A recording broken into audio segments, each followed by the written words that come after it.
Ngalakin Khadijan Nyunga Boja.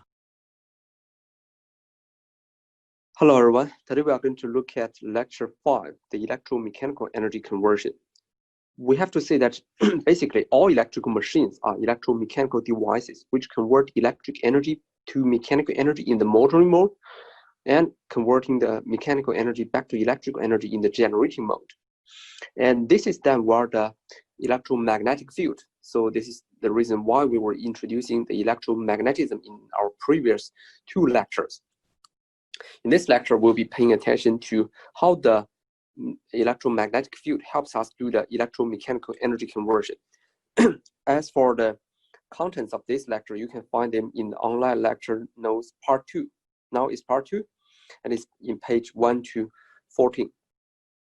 I have to say we slightly modified the course structure compared to the previous years because I find that the learning of the electromechanical energy conversion is very helpful for you to understand how DC machine operates. So we firstly teach this part, and then we go through the details of the DC machine. And at the end of my the part of my teaching in this unit is going to be the introduction of transformers. And immediately after learning the transformer working principles, you'll be looking at AC machines because AC machines, you can basically treat them as the rotating transformers. And therefore, the new course structure helps you better link up the knowledge. Now let's look at the key points we're going to cover today. Firstly, we'll be looking at the energy flow of the electromechanical energy conversion. We will analyze the electrical and mechanical power flow from the perspective of energy balance. This greatly simplifies our analysis compared to the derivation of the force based on the geometric distribution of the coils. So later you will see this. The second point is that we are going to look at the electromechanical energy conversion in the DC machines. So we'll be paying attention to 2 fundamental principles of the DC machines, the torque development and electromotive force induction.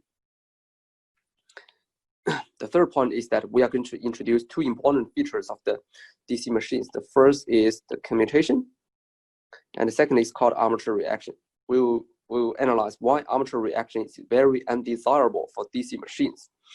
And it is actually going to cause some damage to the DC machines, but we have some methods to overcome this technical challenge. Corresponding learning outcomes. After learning the contents in this lecture, you will be able to develop some equivalent circuit for DC machines. And the same logic, by using the same logic, you can also develop the equivalent circuit for transformers and AC machines. Well, our studies today also helps you to analyze the torque speed characteristic curves of the machines. Because for developing the torque speed characteristic curves, we need to firstly look at how we are going to analytically express the torque. And we also need to look at how we are going to regulate the speed of the machine.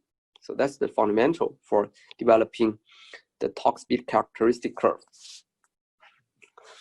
Now let's start with the simplest example of the electromechanical energy conversion, which is shown in the upper right corner here. Obviously, we have 2 wires, wire 1 and wire 2, and both of them are carrying current, I1 and I2.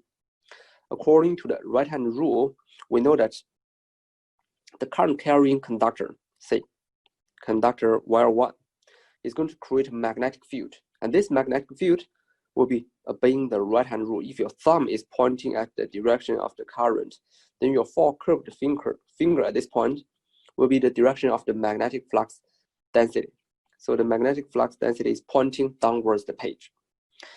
And interestingly, because wire 2 is also carrying a current and is put into the magnetic field created by wire 1. So there will be a force induced, and this force can be expressed as I2, because this force is exerted on wire 2 is equivalent to I2 times L cross product D, Y cross product, because both of them are vectors.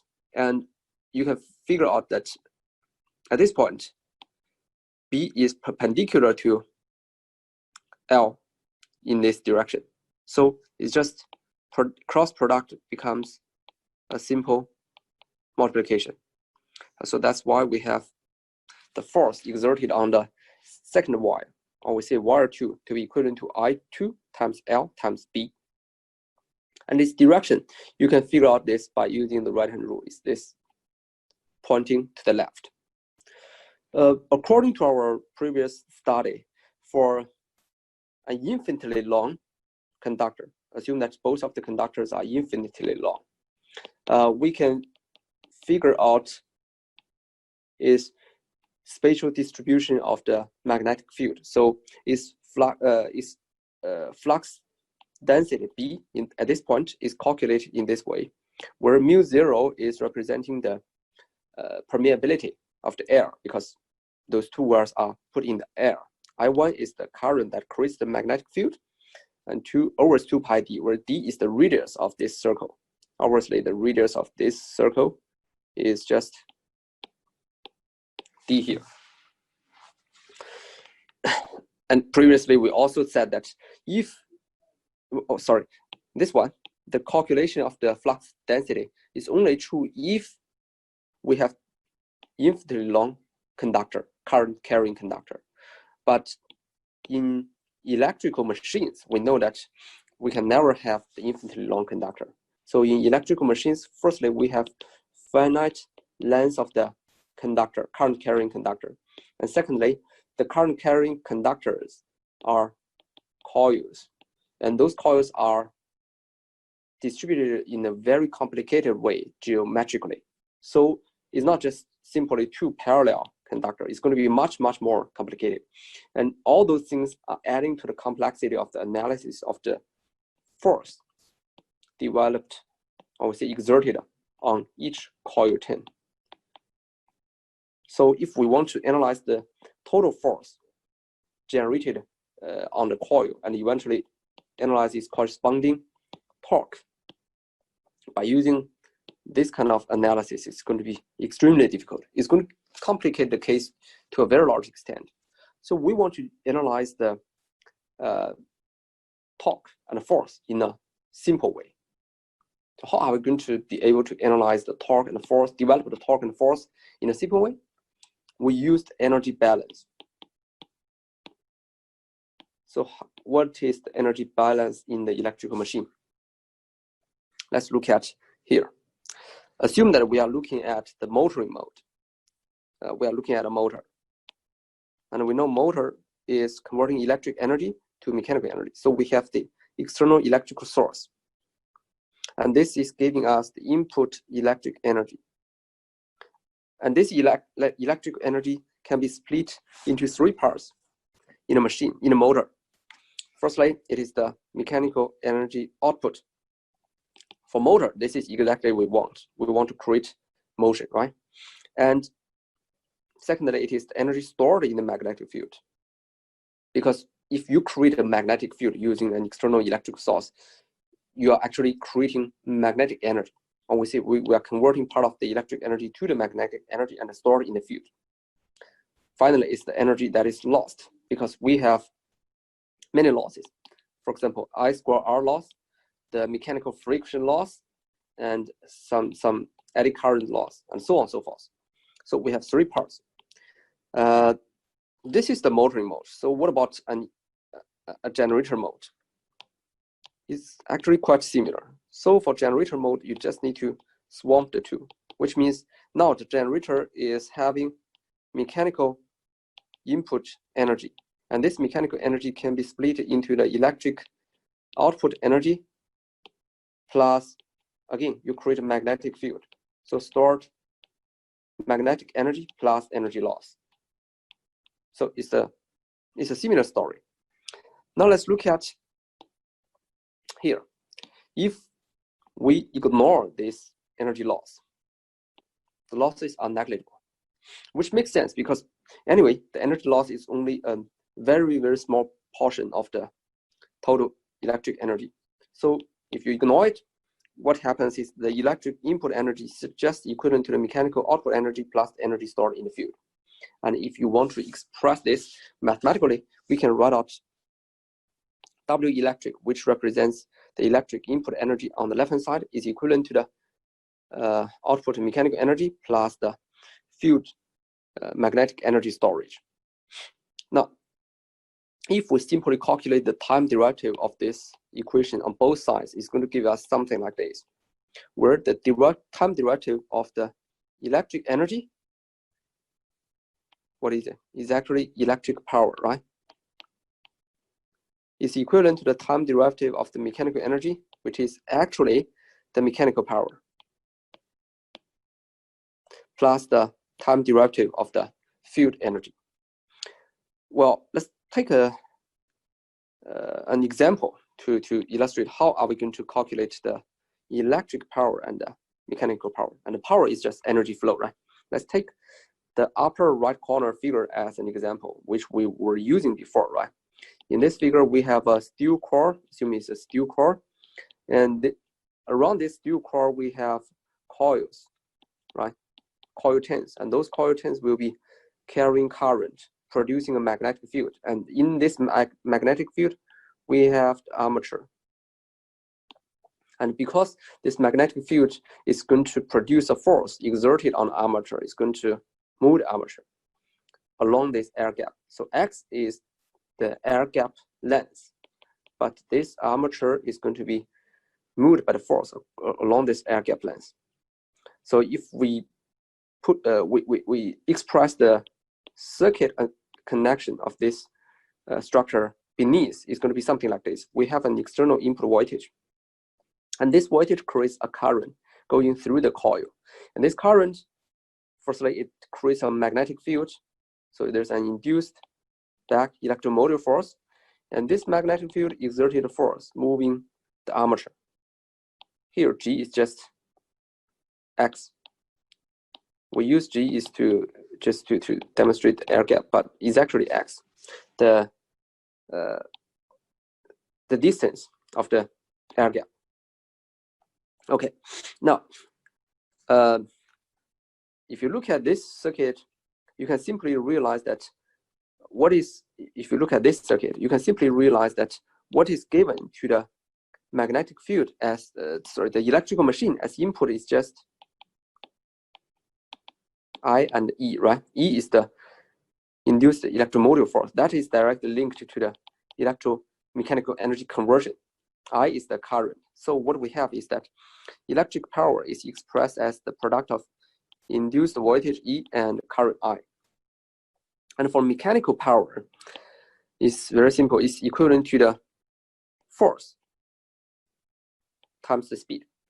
And the speed is obviously the time derivative of the position. And this position X is just here. It's the air gap distance. If we substitute this electric power expression and the mechanical power expression back to the above equation, we can have a derivation of the time derivative of the field energy. It's going to be equivalent to EI subtracting F field. F field is just F here. The field force times the X dt. Well, this is the time derivative of the position. Now, what is E? In the last lecture, we mentioned that E can have two mechanisms. And the second mechanism is called the transformer induction. So what does this mean? That means when we are injecting electric power into the machine, this electric power creates the magnetic field. And during this process, this magnetic field is changing, right? Because at the beginning, there's no magnetic field and we're creating it. If the magnetic field changes, there's an induced voltage, and that induced voltage is just something like this.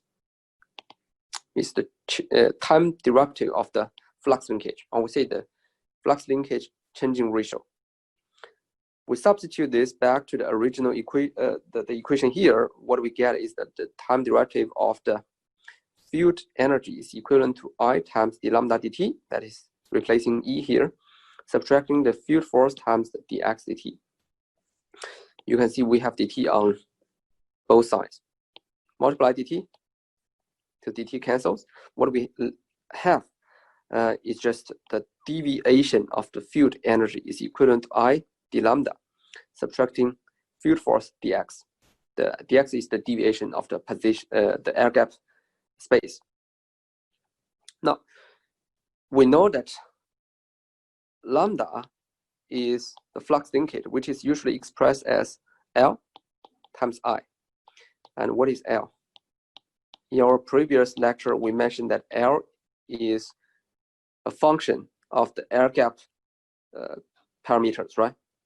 And one of the variables that affects L is just the air gap distance, x. So L is definitely a function of x. So eventually that is equivalent to saying that lambda is a function of x. And next, we know lambda is a function of x, and we know the deviation equation is expressed in this way. Now, how are we going to find out the field energy? It's simple, right? We just integrate both sides. The integration of the deviation of field energy is just giving us the field energy. And the integration of I d lambda subtracting the integration of field force dx can be found in this way. First of all, the electrical machine is a conservative system.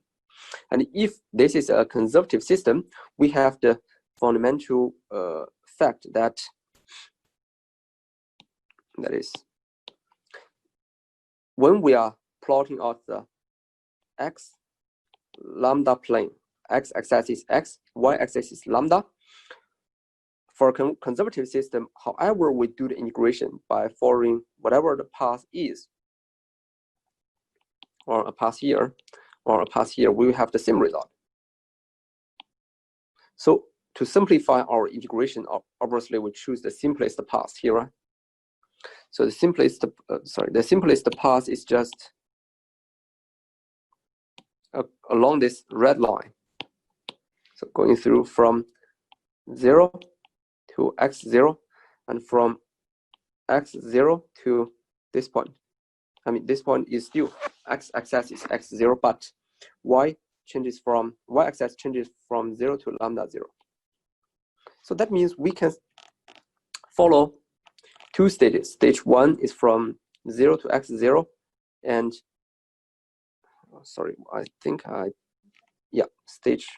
we say this is stage 1 is from from 0 to x0, but lambda equals to 0. Well, stage 2 is here, is from x0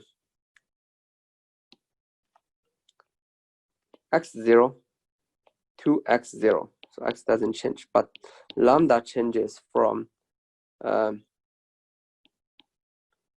0 to lambda 0. So there are two stages in the integration. Now, if we have two stages in the integration, we have two stages for both of the integration. Now, if we split the first integration into two parts, part 1 and part 2. For part 1, it's very simple. It is stage 1. So we have the integration from 0 to x0, but however we move on this x-axis, we have lambda equals to 0 because y-axis is not changing, right? So lambda equals to 0. And then with respect to the lambda, it's just from 0 to 0.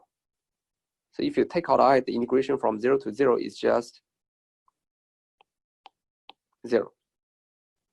Then for the second part, which is following, the second stage is from 0 to lambda 0, although x doesn't change, but from 0 to lambda 0 with respect to the lambda.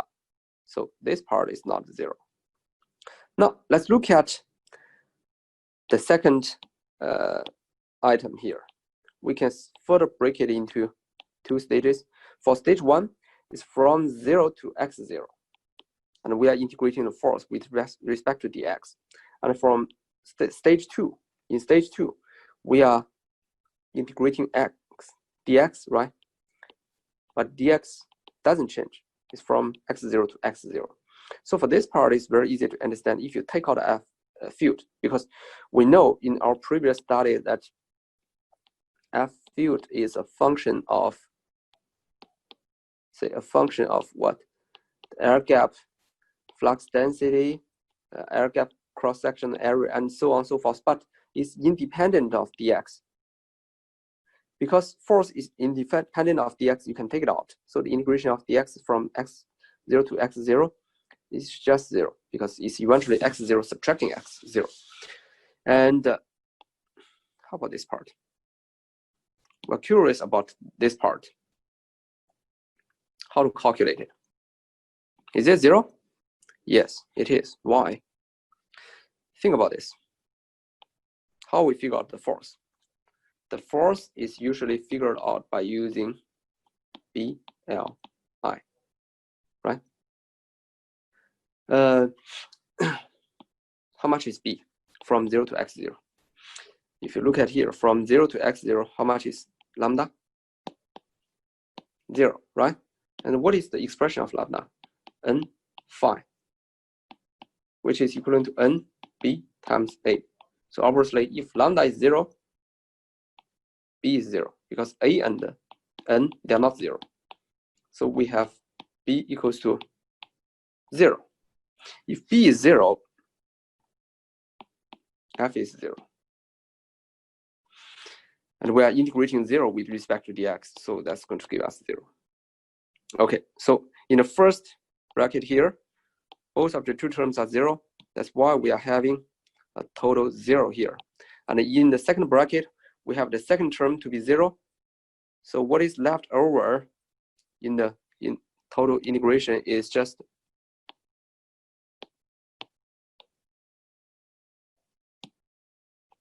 sorry, I don't mean to change the pen, but don't really know what this means, but anyway. What is left over is just here. So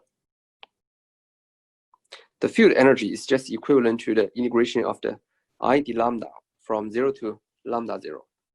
And we know we have the flux linkage, which is equivalent to the product of the inductance and current. And the current can be replaced by the flux linkage over Lx. Take this into consideration, I mean, substitute it into the previous expression here. What we have is just the field energy is equivalent to the integration of lambda over Lx0, d lambda over from 0 to lambda 0. Why here we have lambda over Lx0? Because if you look at a figure here, in the second stage of the integration, from 0 to lambda 0, x is not changing. X is constant. So Lx is Lx0. That's why we have Lx0 here. And we are integrating with respect to the lambda. So since x doesn't change, Lx is a constant. So 1 over Lx can be taken out. If you look at this integration, what we have is we take out 1 over Lx0. And what we are integrating is just lambda, d lambda, from 0 to lambda 0. So this integration is very simple, right? And it's giving us the exact result we see here is half of the lambda square over Lx0. And since lambda equals to Lx0 times I, you can also get such a relationship. Okay. Remember previously we said our d lambda can be expressed in this way. This is from the beginning of this page here. And now we have a field energy equation which is expressed like this. And obviously, this field energy, if we write it on the right-hand side here, this field energy is a function of lambda and also a function of x, y, although x doesn't change here. But if x changes, say, because x0 can be different number, right? it might be x0 or x1, x2. It is a constant, but still, when x changes, we have different constants for x, we have different field energy. So we can say it's a function of both the flux linkage and x. If the field energy is a function of both the flux linkage and x, when we calculate its deviation by using this equation, what should we do?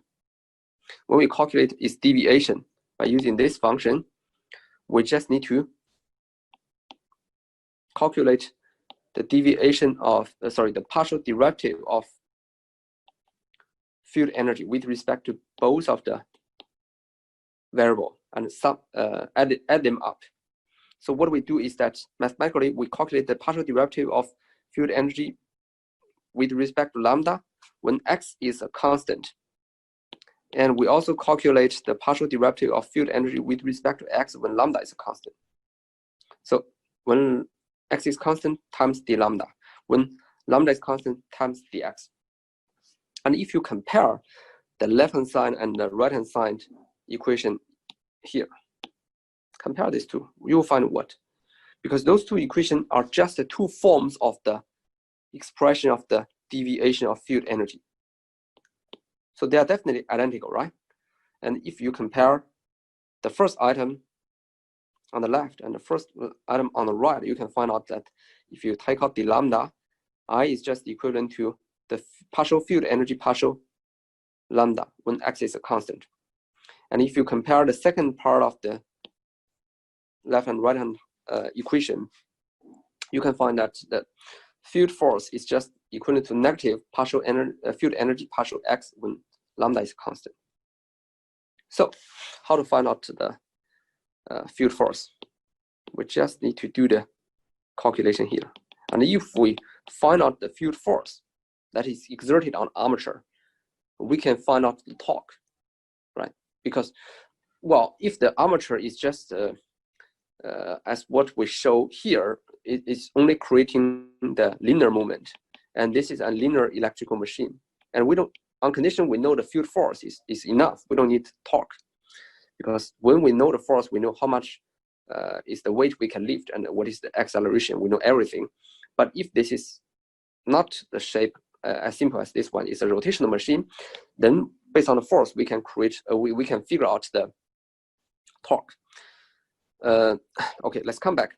Now, we know that to calculate the field force, we just need to calculate this negative partial derivative with respect to x when lambda is a constant.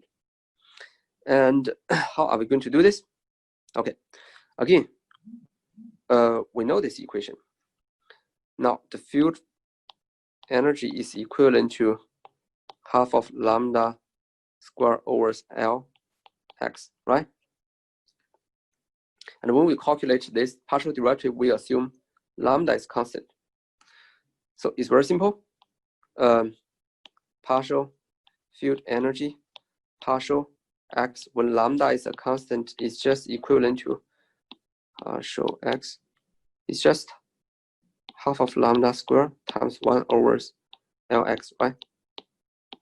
And when lambda is a constant, this part is a constant. So it's going to be, take out the constant. If you take out this constant, what we are calculating is just partial 1 over Lx partial x. So it's going to be a simple deviation. Square here times d Lx dt. This is what we have, right? And that's exactly what is happening here. So we merge the two terms together. It's going to be minus lambda square over 2 Lx square times d Lx dt. And we also know that lambda equals to what? Lx times I. If we replace lambda by this term, we're going to have the equation like this. So eventually what we have by deriving the partial derivative of the field energy partial x is just getting us an equation that force is half of the product of current, half of the square of the current, half of the square of the current times the variation slope of the inductance with respect to the position of the air gap. So this is how we calculate the force. Okay. The energy stored in the magnetic field can also be written in another form. That is, magnetic energy stored in the field is equivalent to what we were having before, the integration of I d lambda from 0 to lambda 0. But remember, we have Ampere's law before, right? And what Ampere's law tells us is the integration of H dl is equivalent to the sum of the current Ni. And usually this leads to Ni equals to HL if it's perpendicular. I mean, the flux density intensity is perpendicular to L. And from the Ampere's law, what we have is current is equivalent to HL over N. So if now we replace the current by HL over N here, and we integrate it with respect to the lambda, and we know lambda is what? Lambda is N times phi, and phi is the flux, is equivalent to the product of the flux in flux density times the area. So in the bracket, we have NBA here. N is the number of turns of the coil. B is the flux density, and A is the area, cross-sectional area. Now we can simply cancel N here and take out A and L, right? Because A is the cross-sectional area, L is the length. They are definitely constant. Take them out. And what is left over is just we're integrating H with respect to dB from 0 to B0. What does this remind us? H and B, we learned something before, right? If this is H, this is B, what is it? BH curve, or we say the magnetization curve. And if we are looking at DC magnetization curve, it's going to be something like this. Assume it's something like this. Now, if you want to calculate the integration of H with respect to B, you just need to find out if this is B0, you just need to find out this area, right? So if you know the BH curve, it's very simple for you to calculate this integration. And if you get this integration for the rest of the things, AL is what? A is the cross-sectional area, L is the length. Their product is volume. So it's very simple. We're getting the field, the stored field magnetic energy, which is equivalent to the volume times the integration in the BH curve. So this is another simple way. This is another simple way for us to calculate the stored magnetic energy. Okay, just now we developed the equation of the force developed in the magnetic field for an simplified electrical machine. When we say simplified electrical machine, we are actually looking at this structure. But what I want to say is that the derivations in this page, those derivations are applicable to the generalized AC machine, not only the simplified case before, but for DC machine and for all AC machines, because we didn't really specify the structure. And the simplified structure here is just to give us an illustration. So it's very straightforward for us to understand. Okay. Previously, we already developed the force equation. And now let's look at the relationship between the force and the reluctance, because in the electromagnetism, reluctance is frequently used, just like the resistance in the electrical circuit. We know inductance is flux linkage over I. And we know the magnetic modal force is equivalent to the number of turns of the coil NT times the current. And it's also equivalent to the reluctance times the flux. So from this equation, we can derive that flux is just NTI, I mean the number of turns times current over reluctance. Now, if we have the inductance, which is equivalent to NT times phi over I, which is obtained based on this equation, because we got flux linkage, which is NT phi, the number of turns times flux over I. Then we can replace the flux by using the equation here.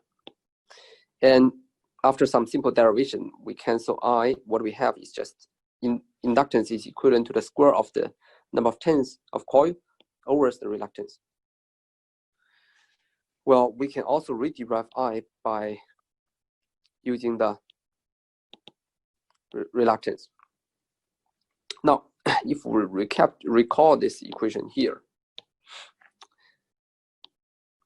we are going to have the field, develop the field force, which is half of I squared is replaced by this term times the time derivative, the partial inductance, partial x, and this inductance is expressed here, replace it.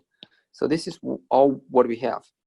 And it is simple to understand that NT is generally a constant, because this force is something like this, because NT is just the number of turns of the coil. It won't change once you fix the structure. And what we have is the only variable is the reluctance. So here, let's look at what happens if NT is constant and the flux is constant. 2 times reluctance square, flux square, over NT square, times NT square taking out. So it's just, because it's constant, so it's just canceling each other, times with respect to x, 1 over r, right? Partial 1 over r. Because reluctance changes with respect to x, this part, if you calculate the partial derivative, is going to minus 1 over r square times partial r, partial x.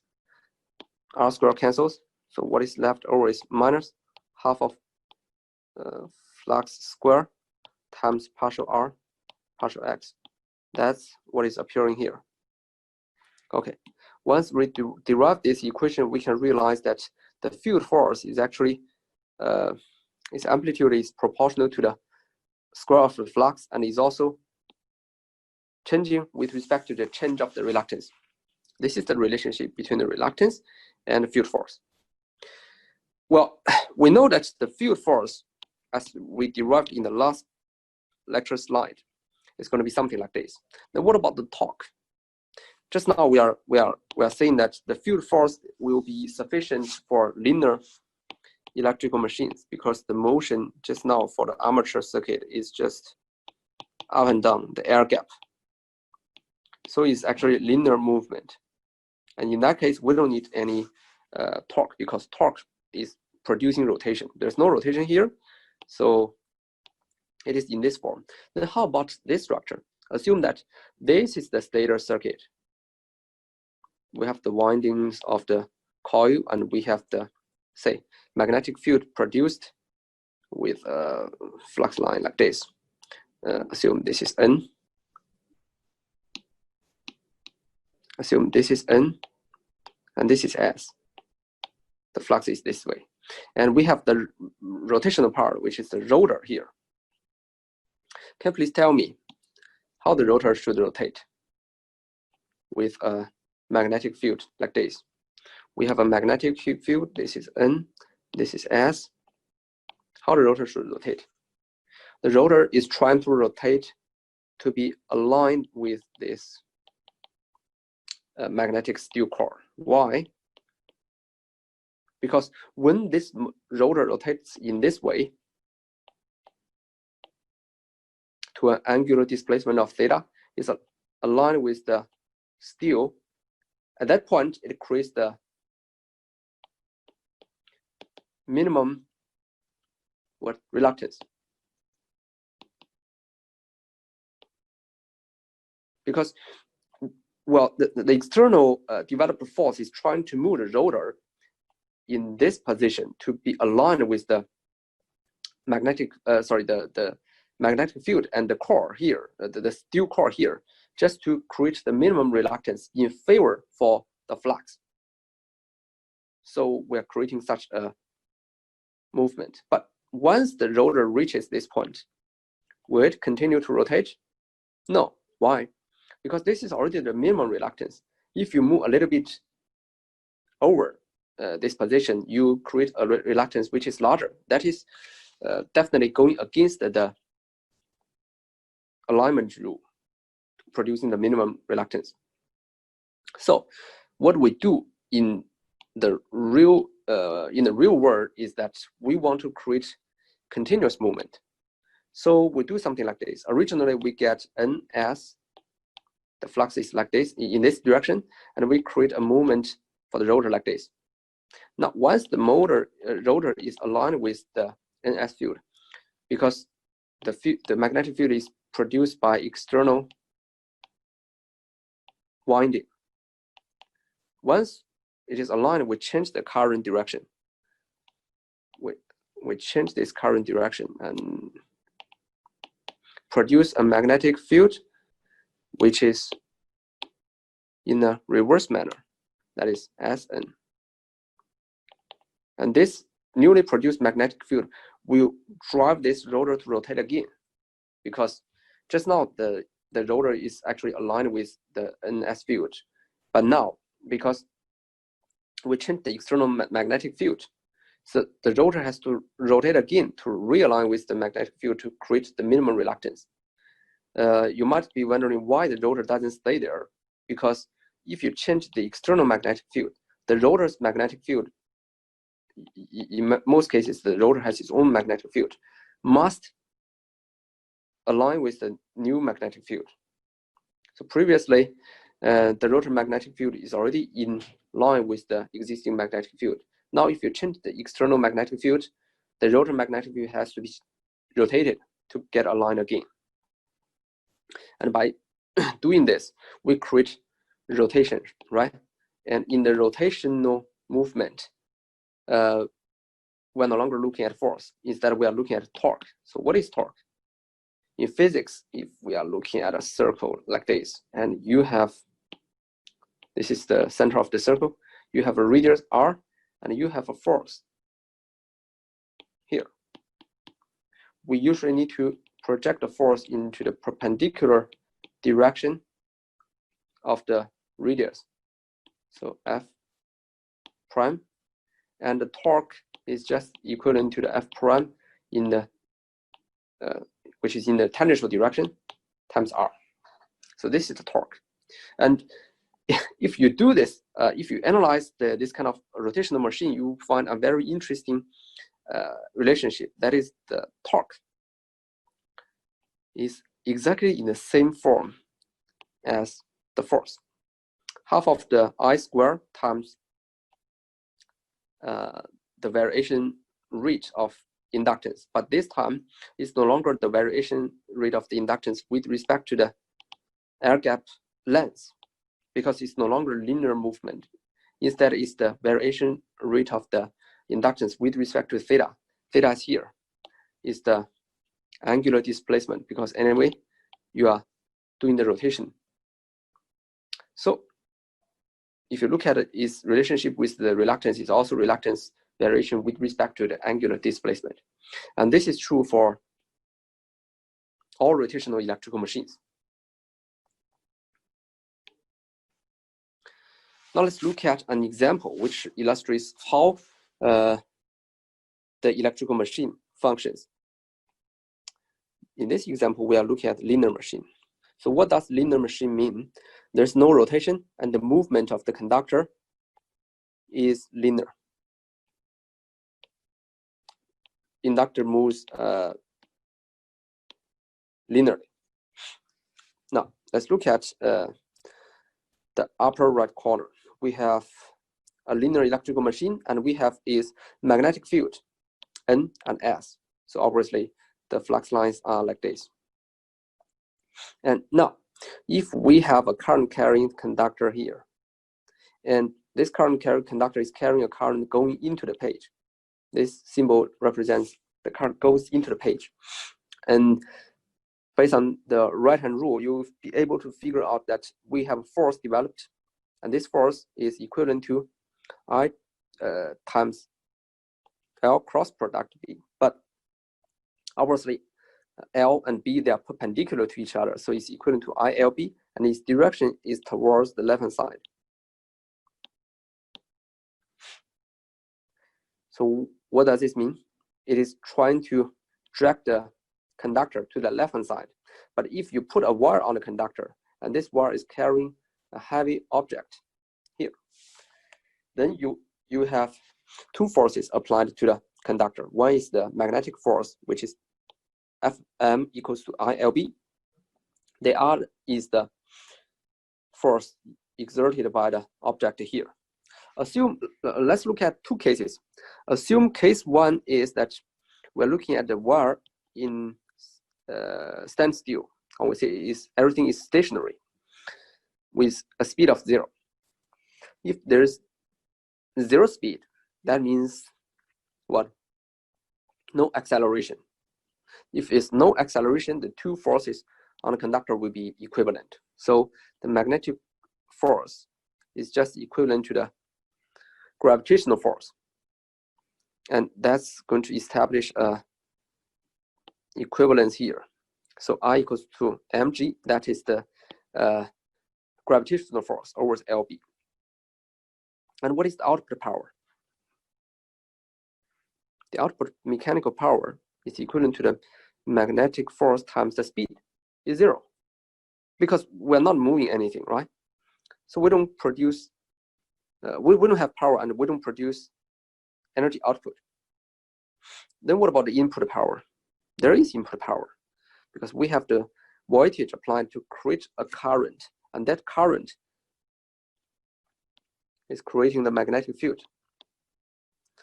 But the power of input is just V1I, and that's exactly the power loss on the coil's resistance. You might be wondering that we injected electric energy to establish the magnetic field, but when you look at electric power, it's just because you have no mechanical power output. The electric power is just equivalent to the power loss. Why? Why don't we count the power of the field? Because the field power is 0. Why? Physically,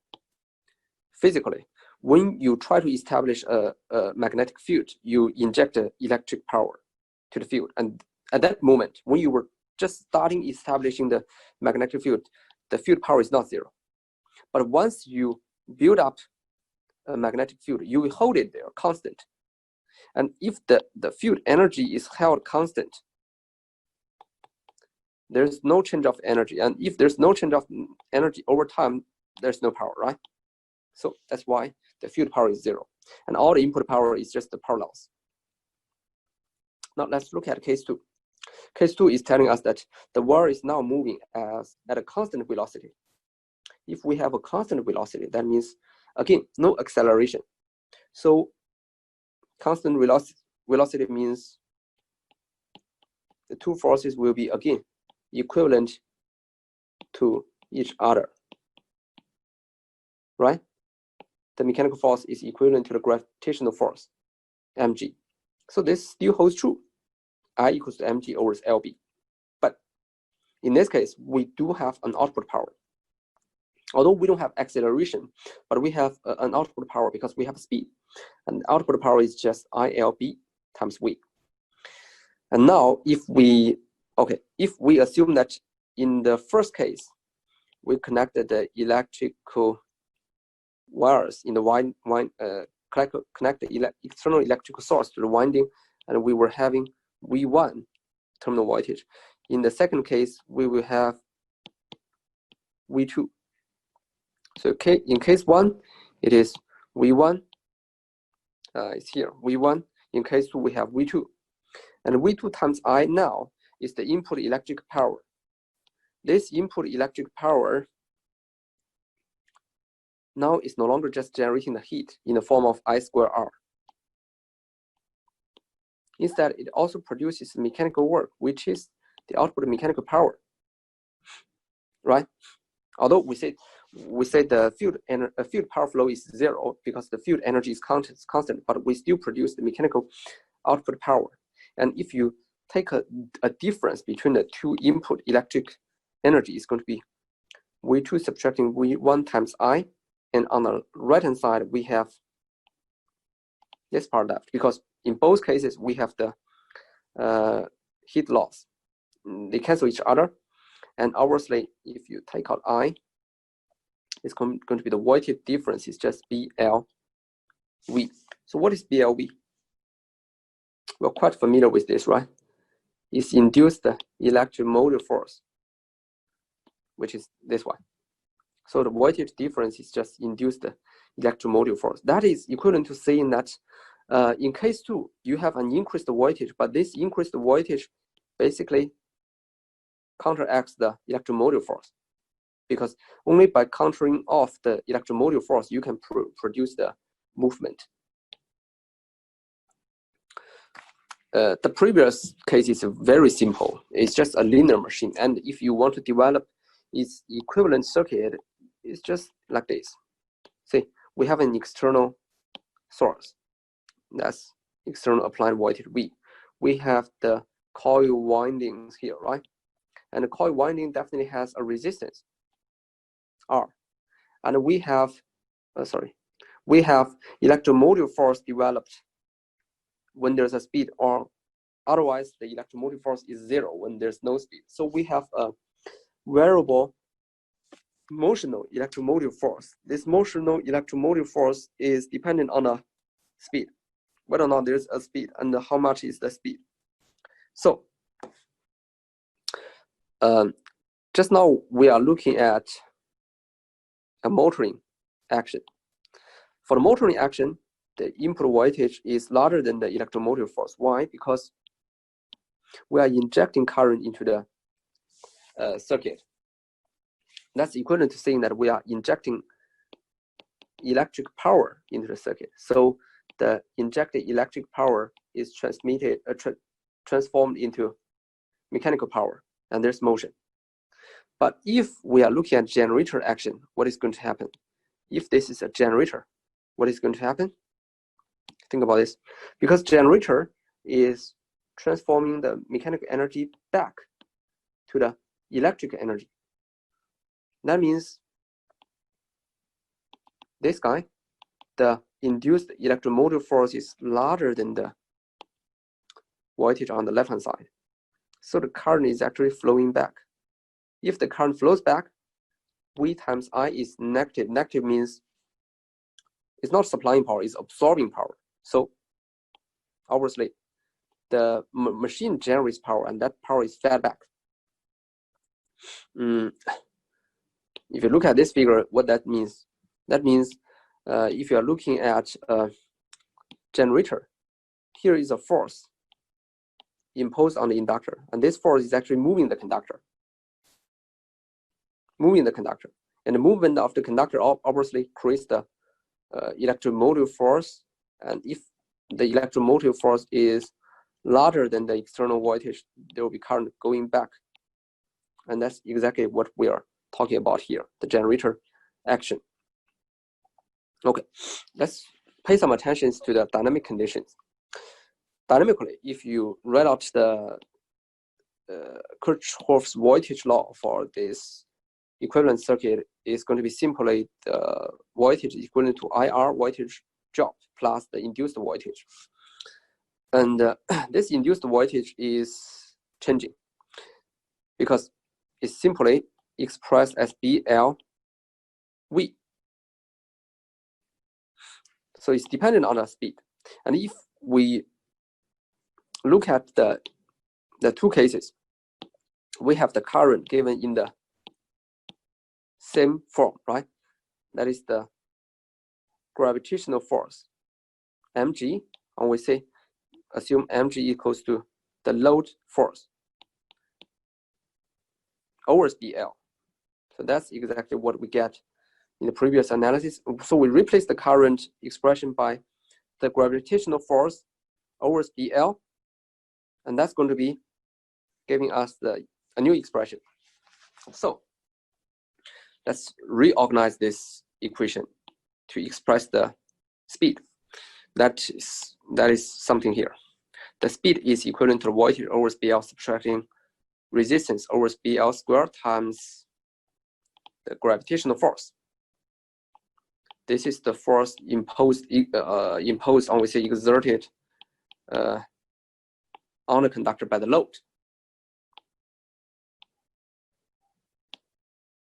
Now, what does this mean? This means the speed is a function of the load force, right? It's a function of the load force. So when we increase the load force, we have a decrease in speed because they have a linear relationship, but it's a negative linear relationship. If you plot out the figure of V with respect to F, it's going to be something like this. Assume x-axis is V and y-axis is F. It's going to be something like this. The larger the F is, the smaller the speed. So with the increase of the force, your speed will be decreasing. This is obviously undesirable, right? Because assume that you have a car, you always want to be able to drive to the maximum speed, however much load you put onto the car, right? Or if you look at an elevator, however many people are in the elevator, you want an elevator to be able to run up to its maximum speed to deliver people as soon as possible. Okay, just now, I forgot to mention the figure in the middle of this slide. This figure is the VI curve. What does this figure mean? That means, okay, if we look at the equation here, V equals to IR plus BLV. If you look at this equation here, at the beginning, when time, the x-axis is time, when time is zero, we have no speed because that's just the starting point. If there's no speed, this part is zero. So V equals to IR. And usually the resistance of the coil is very small, so we have a huge I, right? Because R is very small. And that's the point here. We have a large current, I. At that point, this one, electromotive, this should be E here. This should be E, induced E. Induced E is zero. And as the time goes on, because we develop a force, and that force can create a speed, the motion and the speed. And as the time goes on, the speed is going to go up. If the speed increases, the induced voltage increases. And as the induced voltage increases, this part becomes larger. V subtracting BLV becomes smaller because this part is larger, and V subtracting BLV becomes smaller. If this numerator is smaller, the current is smaller. So the current drops down. When the current will drop down to zero, at a point where the induced electromotive force is equivalent to the external voltage. If they are equivalent, then there's no current going through the resistor, right? And that's the point. The induced voltage becomes equivalent to the external voltage supply, and the current is zero. So this is what this figure is trying to tell us. It's a simple illustration of the relationship. Okay, if we are running an electrical machine, definitely there will be some performance metric. Assume we are looking at a motor. So what we care about is firstly speed regulation, and secondly power efficiency. So what is speed regulation? Just now we said that in this figure, if you keep on increasing the load, your maximum speed will definitely drop, right? Because at the beginning you can hit your maximum speed. But as you increase the load, your maximum speed will be dropping. But we also said that this is undesirable. Assume that our machine has a full load of 10 kilowatt. We want the machine's speed at 10 kilowatt to be as close as possible to the machine running at no load. So that means that the speed regulation is good, really good. We can control the speed to a desirable level. So that's why we define the speed regulation as simple as no load speed, where we know the no load definitely we can run at the highest possible speed, subtracting the full load speed over the no load speed. So it's just the percentage difference between the no load speed and the full load speed. So that's the speed regulation, a metric to estimate how good we regulate the speed. And the second metric is the power efficiency. Is simply the output mechanical power over the input electric power. So what is the difference between the two? Loss. Because we said once we establish the magnetic field, the magnetic power is 0 because there's constant magnetic energy. And this input energy is simply, input power is simply the power loss, I square R plus the mechanical output power. So it's something like this. And we can by using the previous example, we can do some simple derivations here. That's based on the example in the previous slides.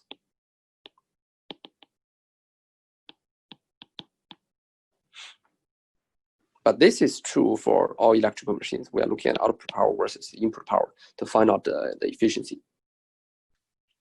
Now let's look at one of the simplest examples of a real machine. In this slide, we're introducing the DC electrical machine, which is belonging to the type of rotating machine, but it's the simplest DC machine. Why? Because it has only single wire loop. Well, in real time, you will see DC machines with its rotor, or we see the armature circuit having many coil chains. But to start with, we just start with the simplest DC machine example. That is the one in the upper right corner here. If you look at the upper right corner, we have a DC machine model that is given in a three-dimensional form. Okay, now let's look at the upper right corner here. We have two parts of the DC machine. One is the stator, this part. You can see it has two poles, north pole and south pole, establishing a magnetic field. And if you look at its magnetic field, it's going to be coming out from N and going into S, the magnetic field flux density direction. Well, except for the stator, we also have the other part, that is the rotor, because just now we said the stator established the magnetic field and the rotor circuit is here. There's an external circuit. Usually this is a power source connected to the wire loop. You can see is here. This wire loop covers A, B, B, C, C, D, and DA, right? So this is the wire loop, and this is called a rotor. We also know this has armature circuit in the DC machine. Well, there's one point I would like to draw your attention. That is for DC electrical machine. For DC electrical machine, we have its armature on a rotor. Why? Because by definition, the armature circuit is the place where the electromotive force is induced. So the electromotive force is just what we mentioned as E equals to BLV before. And because on DC machines, in DC machines, the armature, the electromotive force is always induced on the rotor circuit. So we say the armature is always on the rotor circuit. But for AC machines, it's different. For AC machines, usually the electromotive force is induced in the stator. So the armature circuit is on a stator for AC machine. Now, this is only a brief illustration about armature circuit on DC and AC machine. You realize this in our following slides, because in the next few lectures, we are going to introduce the details of the DC machine, where we will mention this again. And when you start an AC machine, you realize how the electromotive force is generated in the stator and why the stator is at the armature circuit. We briefly mentioned it today, but you definitely meet those concepts later in future studies. Okay, we have the stator and we have the rotor, as we mentioned. And now, if we cut through one intersectional area of this right-hand side three-dimensional figure, we can project it onto the left-hand side. So it's going to be something like this, projected like this. And if you look at the left-hand side figure, which is here, upper left figure, you can see that now we have the armature circuit connected to an external source and a resistor. So this is the armature circuit. And with the external source and the resistor, there will be a current flowing through it. So this current will be coming out from the positive polarity, going through the resistor, and goes from D to C, which is the current direction here, and then from C to B, from B to A, and eventually from A back to the negative polarity. And this is the current flowing through the conductor. So you can treat AD, DC, CB, and BA as current carrying conductors. We know that if you put a current carrying conductor into the magnetic field, which is here, from N to S, there will be a force. And this force is going to be expressed as, for different conductors, is going to be calculated as the force is equivalent to the current times L cross product B, where L is the length, or we say the direction of the current in the conductor, and B is the magnetic flux density. So what is the distribution of B? For most of the DC electrical machines, or we say nearly all the DC electrical machines, we have is magnetic flux density distributed in this way, in the figure here. Did you see it? Lower figure at the middle. Yeah, it's in the middle of this line. You may find this to be a little bit strange, but according to the reluctance distribution and the mechanical structure of the DC electrical machine, it is something like this. You know, the magnetic flux lines will be coming out from the North Pole, and then in the air gap between the stator and the rotor, we've got the magnetic flux density going in the radial direction. So if this is the center of the rotor, this is the center of the rotor, we always have the magnetic flux density is direction. If you expand it here, it's going to go through the center. And on the other side of the rotor, it's going to come out also in the radial way and reach the South Pole. Inside the rotor is going to be uniformly distributed. Something like this. And because of this structure, if you analyze the force and the corresponding torque, it's quite interesting. Okay. Now let's look at the force imposed on A, B, and CD. Think about this. When the two conductors, A, B, and CD, they are rotating inside the stator magnetic field, they're going to cut the flux lines. Because they're cutting the flux lines, there will be a force, as we mentioned just now. It's going to be I times L cross product B. So what is the angular displacement between L and B? It's always 90 degrees. Why? Because you can think about this, this conductor, carrying conductor as rotating in a cylindrical surface. And when it is rotating in a cylindrical surface, wherever the conductor is always perpendicular to the flux density. So if, now, assume that now it is here.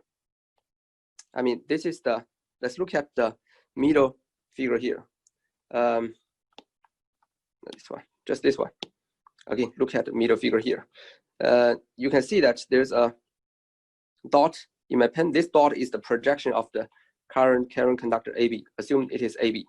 Now, obviously, at this point, the direction of AB and the flux density B, they are perpendicular to each other because AB is just one dot, right? Its current is coming out of the page, but it's one dot, and B is pointing towards the right-hand side. So they are perpendicular to each other. And if you look at this three-dimensional figure here, now AB is here, which is perpendicular to flux density B. When AB rotates, it is actually on the side surface of a cylindrical shape, right? If it's on the side surface, however AB moves, it's moving in a parallel way as the AB here, right?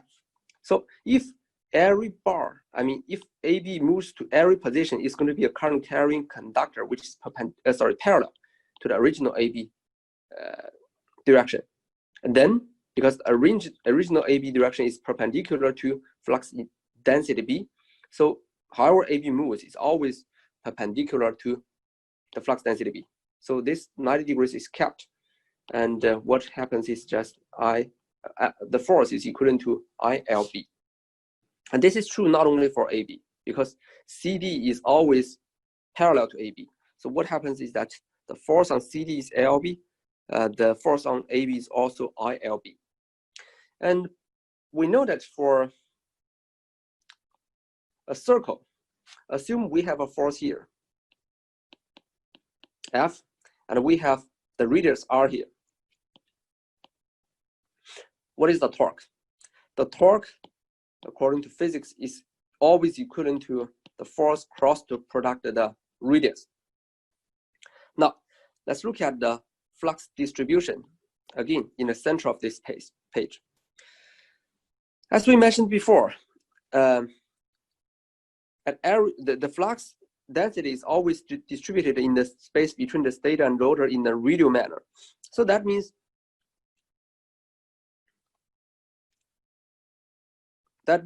if you look at the force, at this point it's going to be lifting up, and this point is this force is going to be this manner. So if I redraw this using another different color, it's going to be something like this.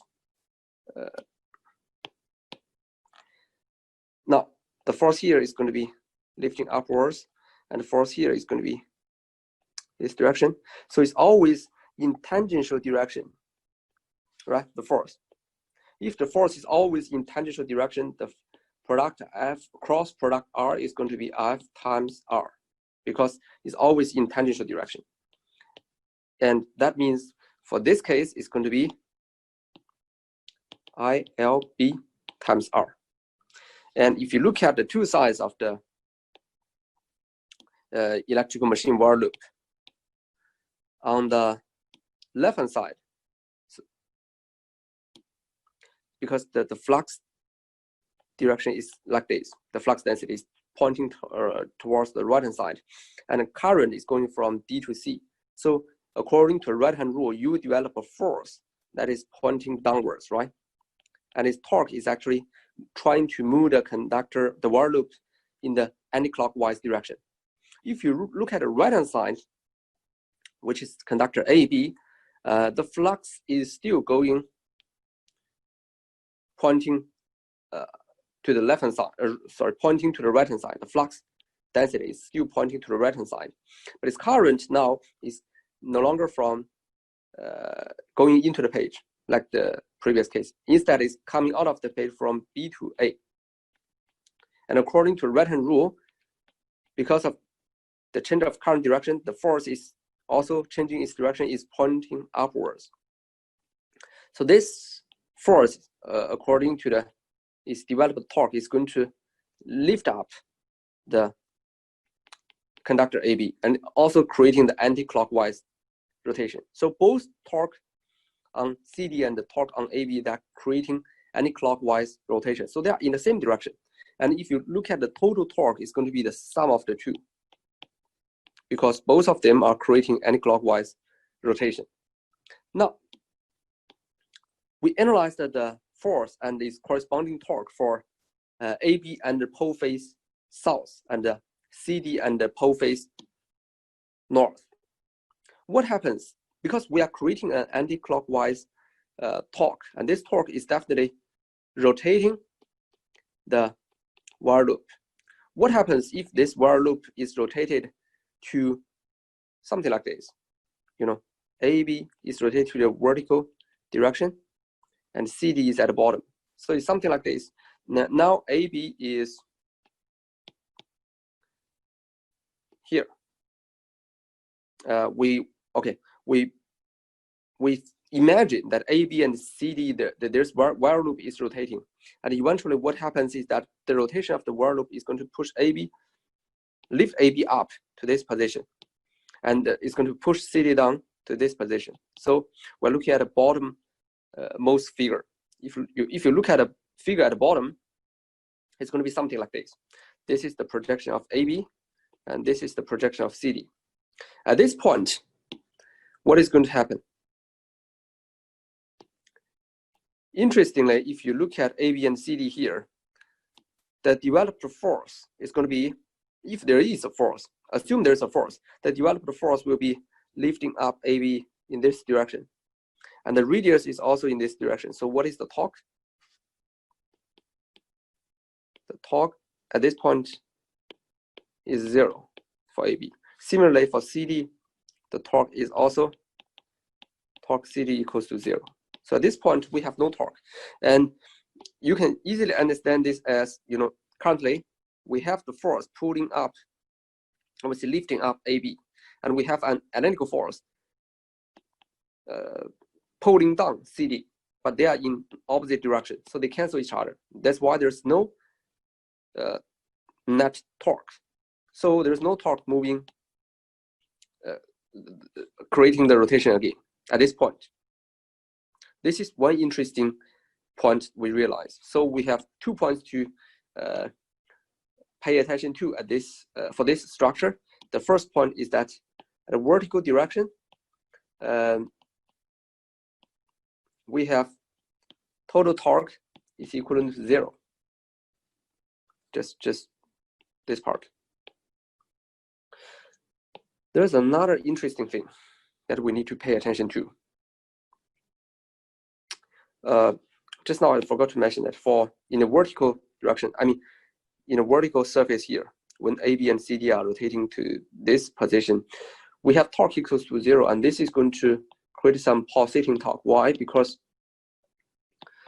previously, no matter where the while loop rotates, on condition it is still beneath the pole face here, north and south, we are going to create nearly constant torque everywhere. For example, the while loop is here, on the while loop is surface cut across the sectional surface is like this, or anywhere, it's going to be giving us a constant torque. But just when AB and CD moves to the vertical direction here, this is a vertical surface, it's going to give us 0 torque. So the torque will be definitely constant, come to 0, constant, come to 0, something like this.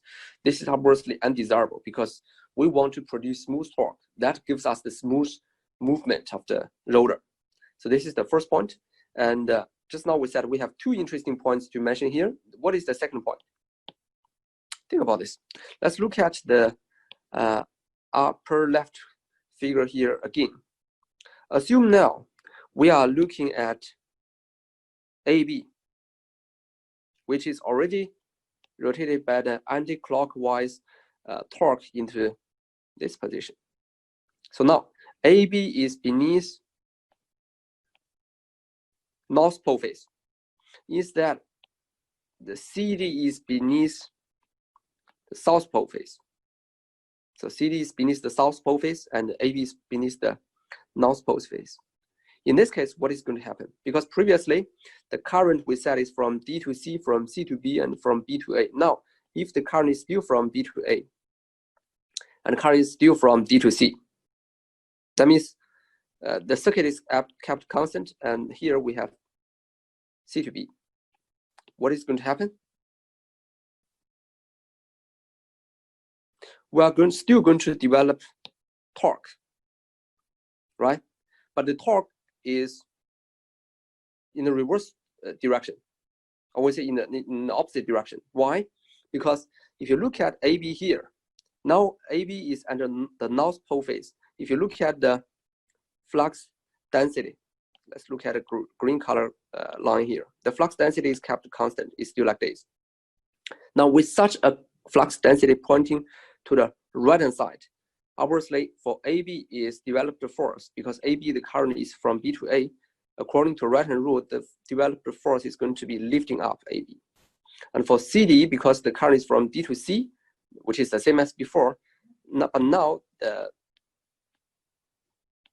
CD is under the South Pole phase, so the developed force is going to be pulling down CD. And their corresponding torque for AB and CD will be, instead of producing the anti-clockwise rotation, is clockwise. So this developed torque will be lifting AB up and pulling CD down and creating the clockwise rotation. There's a problem there. What is the problem? Previously, we said AB and CD, the while loop is moving anti-clockwise.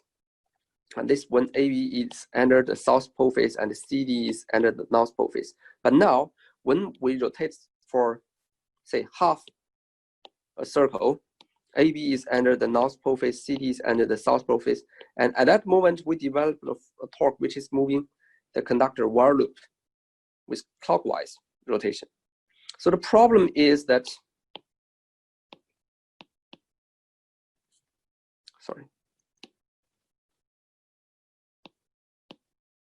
the problem is we're always producing torque with opposite polarity. Or we say with changing polarity. Imagine we are driving a car, and sometimes, for half a circle, we are moving the wheel of the car in anti-clockwise, and then for the other half circle, we are moving the wheel of the car in the clockwise direction. This is not acceptable because the car will not really produce any movement. It's just oscillating in a place, right? So this is a big problem, and we have to overcome the problem. So what is the solution? We have two solutions, because we have the force which is equivalent to IL cross product B. And we have two solutions to keep a constant torque in a constant direction. One is that we change the direction of the current when the inductor moves. So that is equivalent to saying that when AB moves from the South Pole to be under the North Pole, we change the direction of the current. So the current under the South Pole is from B to A, but when the AB conductor moves to be beneath the beneath the North Pole phase, we change it from A to B. The other is to change the direction of the flux density, but this is much more challenging because we have to change the stator circuit dynamically.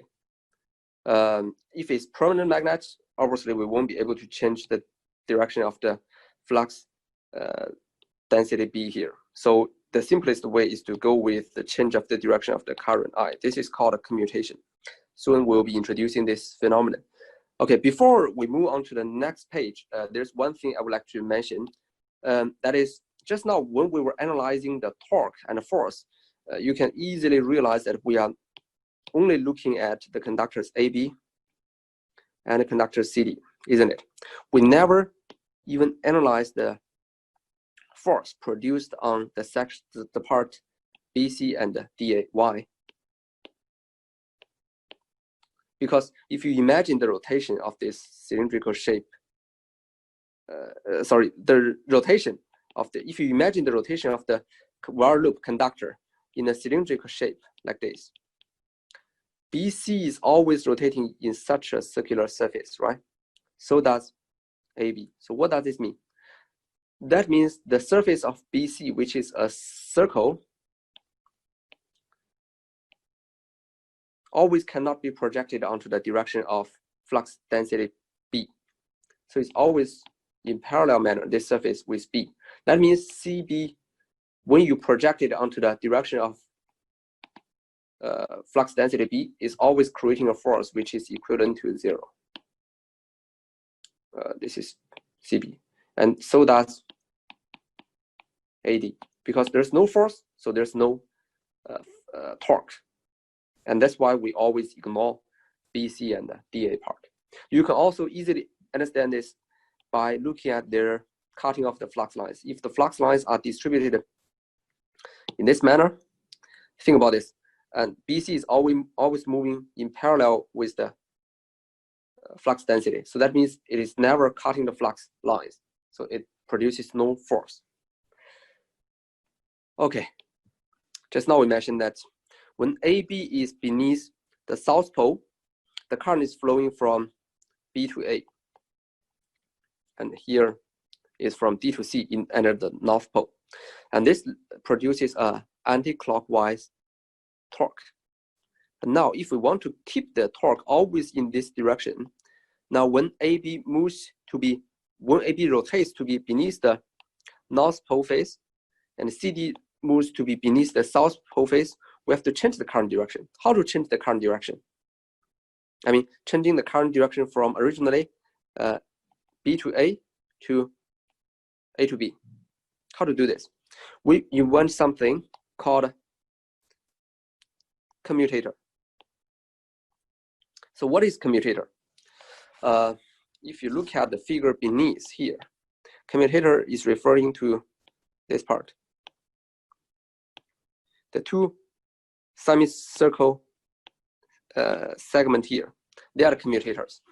Obviously, commutators are fixed to the while loop here. And as the while loop rotates, the commutator will be rotating. So one fundamental fact is that,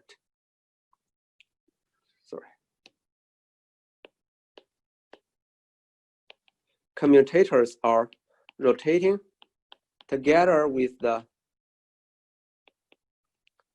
while loop. So as the while loop rotates, the commutator also rotates. This is one fundamental truth. And because of the rotation of commutator, think about this. Let's imagine the rotation again. Now, the commutator, let's say commutator 1 on the right-hand side, commutator 2 on the left-hand side. Now, commutator 1 is connecting to the negative polarity of the external source. So the current is from B to A because the current has to go back from the negative polarity. When AB moves with the in anti-clockwise direction, rotates, and its AB is now beneath the north pole. Obviously, this commutator, when it rotates together with AB, is going to be beneath the north pole. So it's actually changing its contact. So when AB moves to be beneath the north pole, the commutator 1 is on the left-hand side, while commutator 2 is on the right-hand side. So we change the commutator. Now it's 1 on the left-hand side and 2 on the right-hand side. So what happens is that now the commutator that is connected to AB is connected through the resistor to the positive polarity of the external source.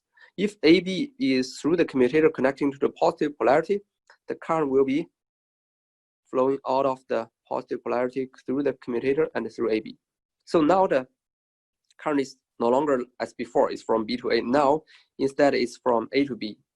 And because of the change of the current polarity, and because of the constant magnetic flux density direction, what we produce is that a torque, which is pulling down AB. So the torque is still in the same direction of the of before, and therefore we produce constant rotation in one direction. So this is the commutators, because the commutators are always rotating with the while loop. So when the conductors, current carrying conductors, change its pole phase. So originally AB is under the south pole phase. Now it changes the to be beneath the north pole phase. When it changes the pole phase, the current direction will be changed correspondingly. And because of the current direction change, we change the torque.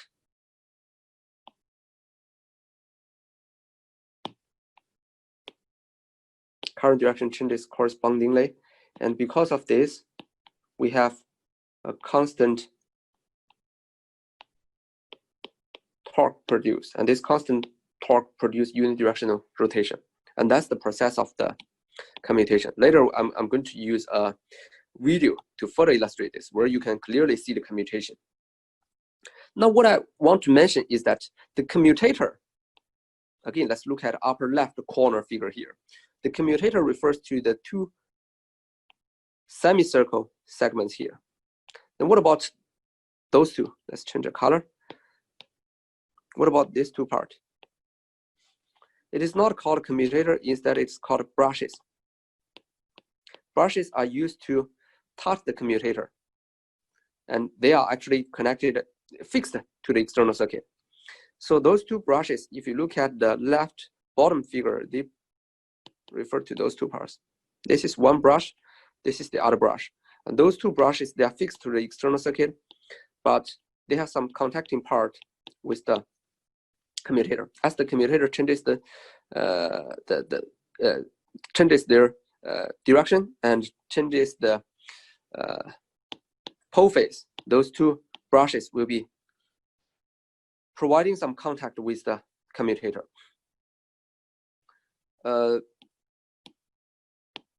Now, before we look at a video, I would like to mention the other thing, that is the second point, where we have the pulsating torque. Just now we mentioned this, right? The pulsating torque. So what is pulsating torque? Just now we mentioned that when the while loop is, for example, here in this surface, it's going to be producing a torque which is to 2 BLRI, right? Or if it's here, it's always like this. I mean, by using the commutation, we always produce torque with a constant value and the same direction.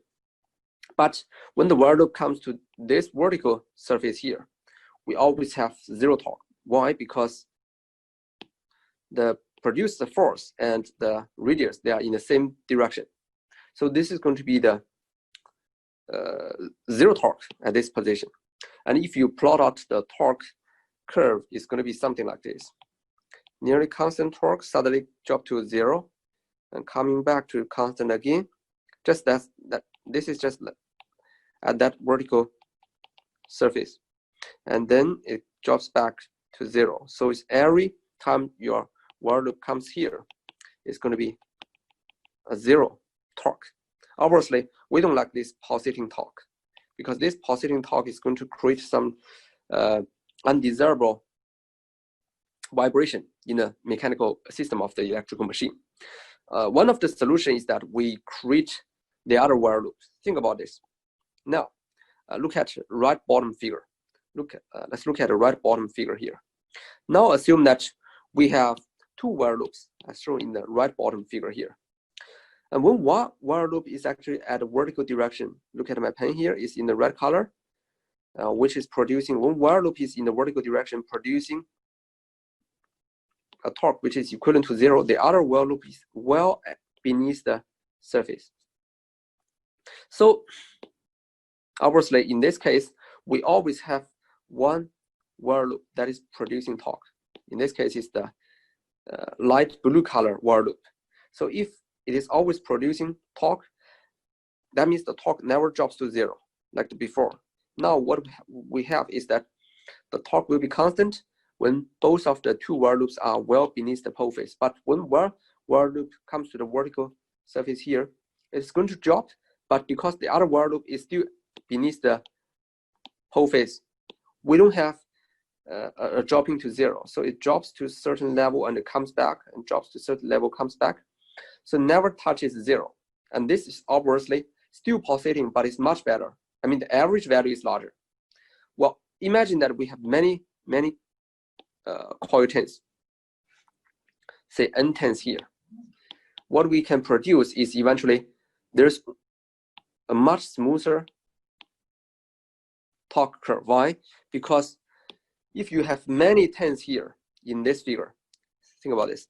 If you have the other while loops in this direction and some while loops in this direction, what you have is that at one instance, there's only possible to have one while loop creating 0 torque, but all the other while loops are creating torque. So that means you only have the small drops here. So constant drops only one while loop comes to 0.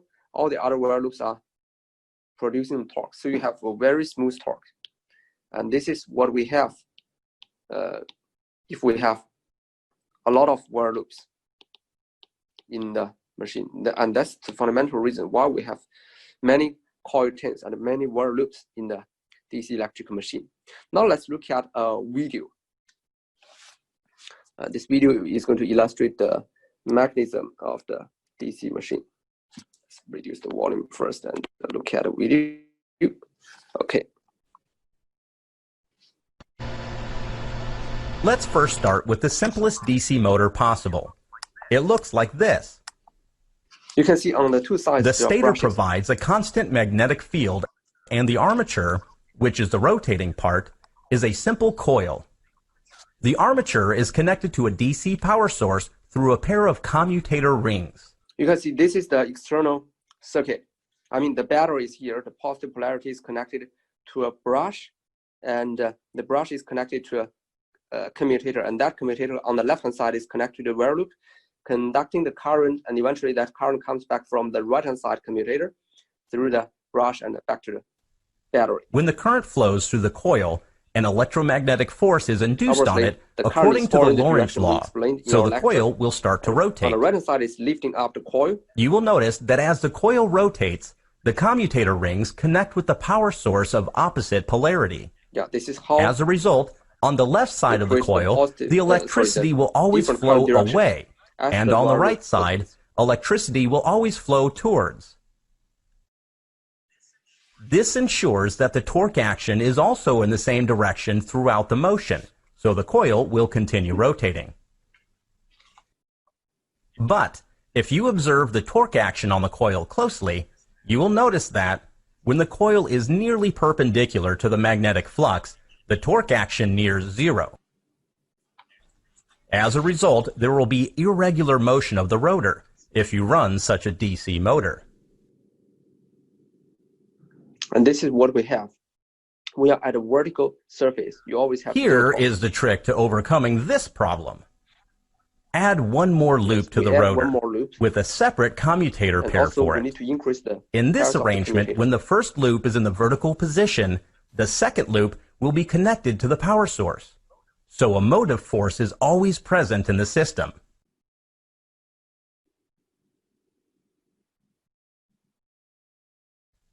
Moreover, the more such loops, the smoother will be the motor rotation. In a practical motor, the armature loops are fitted inside slots of highly permeable steel layer. This will enhance magnetic. Okay, for more details, we'll be looking at them in your future lectures. But today, we just need to understand the fundamental operating principle. As mentioned in the video just now, as we have more loops here, I mean, in the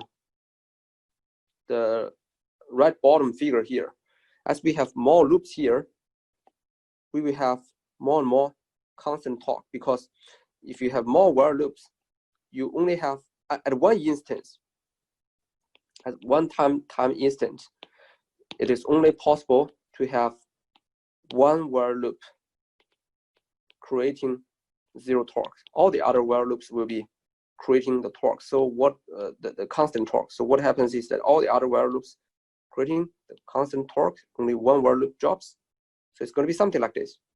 It's very smooth compared to the one while loop case.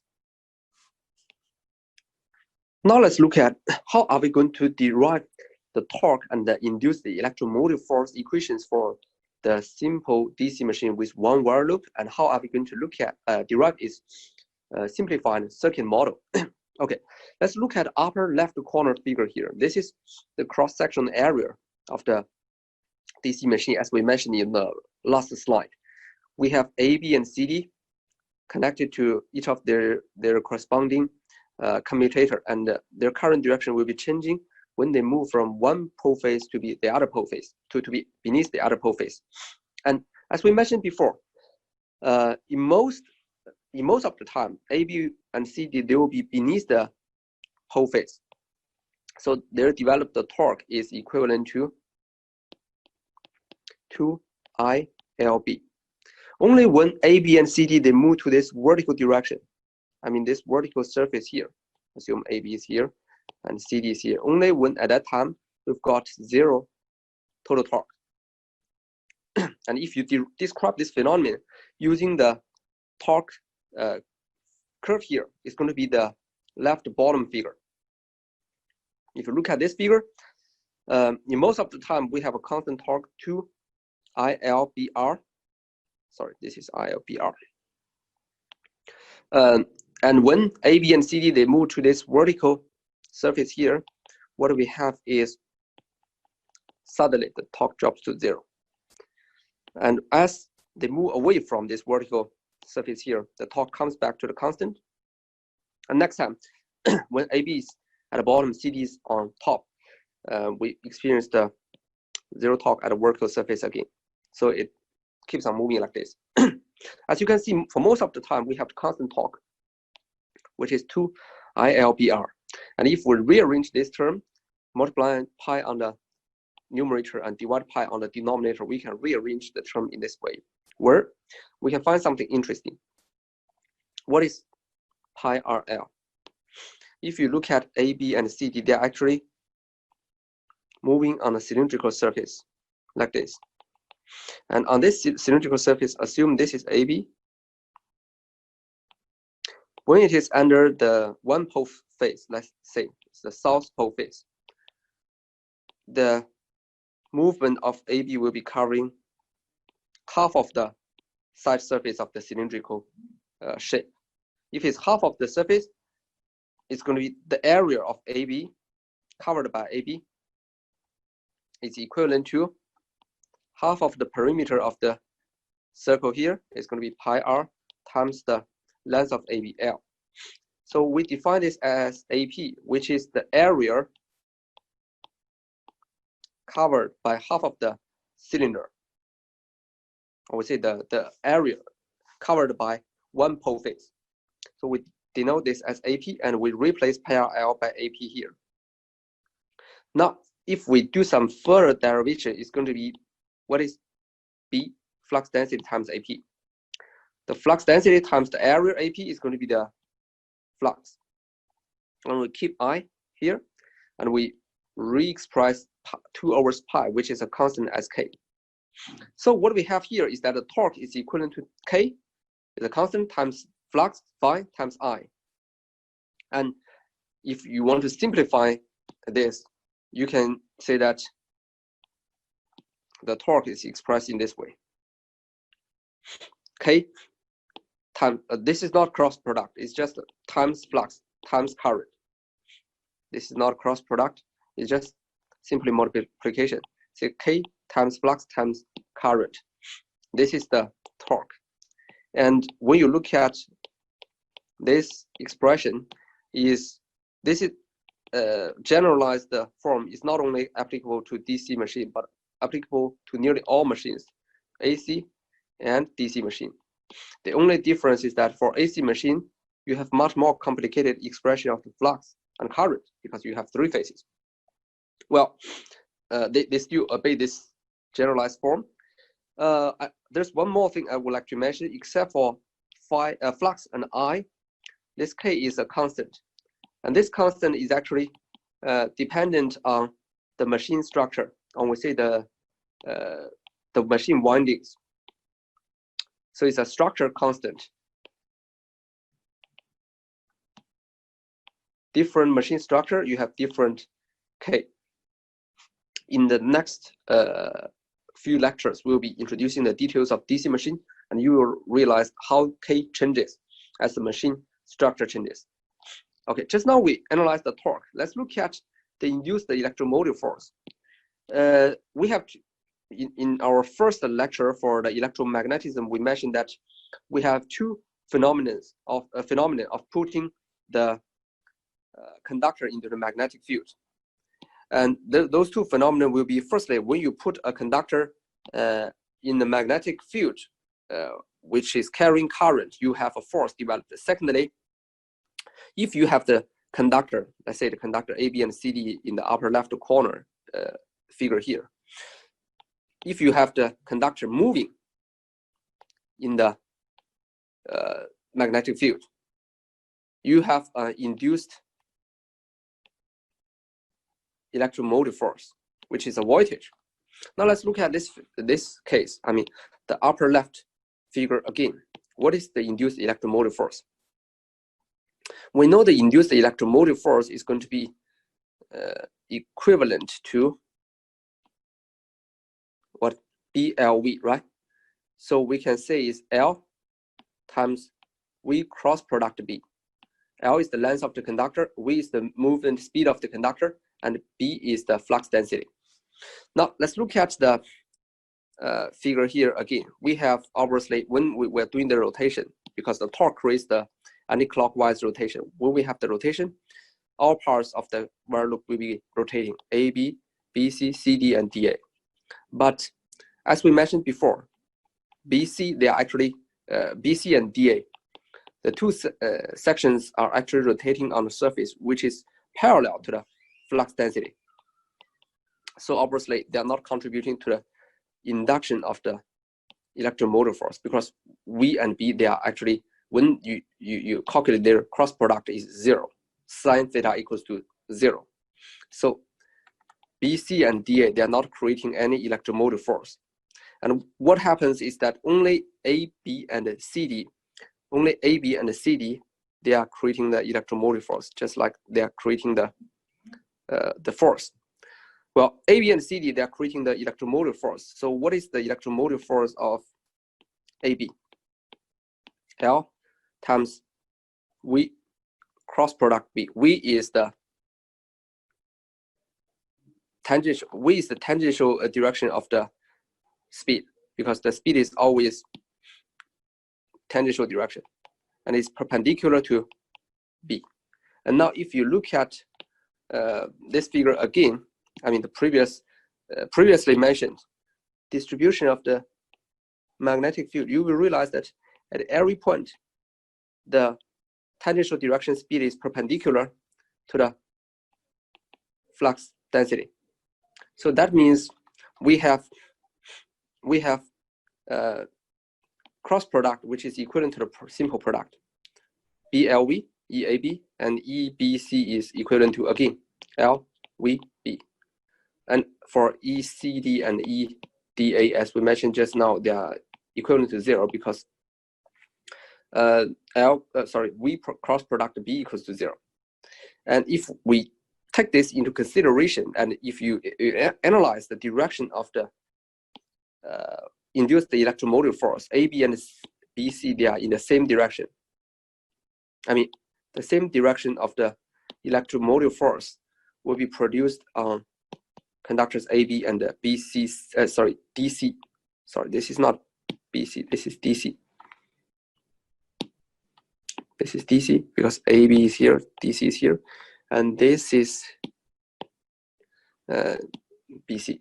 BC and DA, they are having 0 electromotive force, but for AB and DC, they are having equivalent electromotive force with the same direction. And eventually, when you look at the total induced electromotive force, is the sum of DC and BA, which is equivalent to 2 times BLV, but this V is the tangential direction of the speed. And we know that for a rotation like this, for rotation on a circle, what we have is that the tangential direction of the speed is equivalent to R times omega, where omega is the rotational angular speed. Omega is the rotational angular speed, R is the radius. So we replace V by the product of R and omega. And then we can re-express the equation in this way, which is quite interesting. Again, we're multiplying pi on the numerator and dividing pi on the denominator. So it maintains the equivalence. And now, if you look at this derivation, again, we have pi RL, which is AP. That is, as we introduced before, is going to be the area covered beneath each pole face. Is a constant, and this area times flux density B is going to be what? Flux. So this part, the area AP times B is going to be the flux. And again, we have 2 over pi, which is a constant. As we said before, this constant is dependent on the machine structure, constant K, dependent on the machine structure, and we have omega here. So we can come to a conclusion that is the electromotive force, or we say the generated voltage, is equivalent to the machine constant K times flux times speed. Flux is phi, speed is omega. Again, this product here is just simple product. It's not cross product.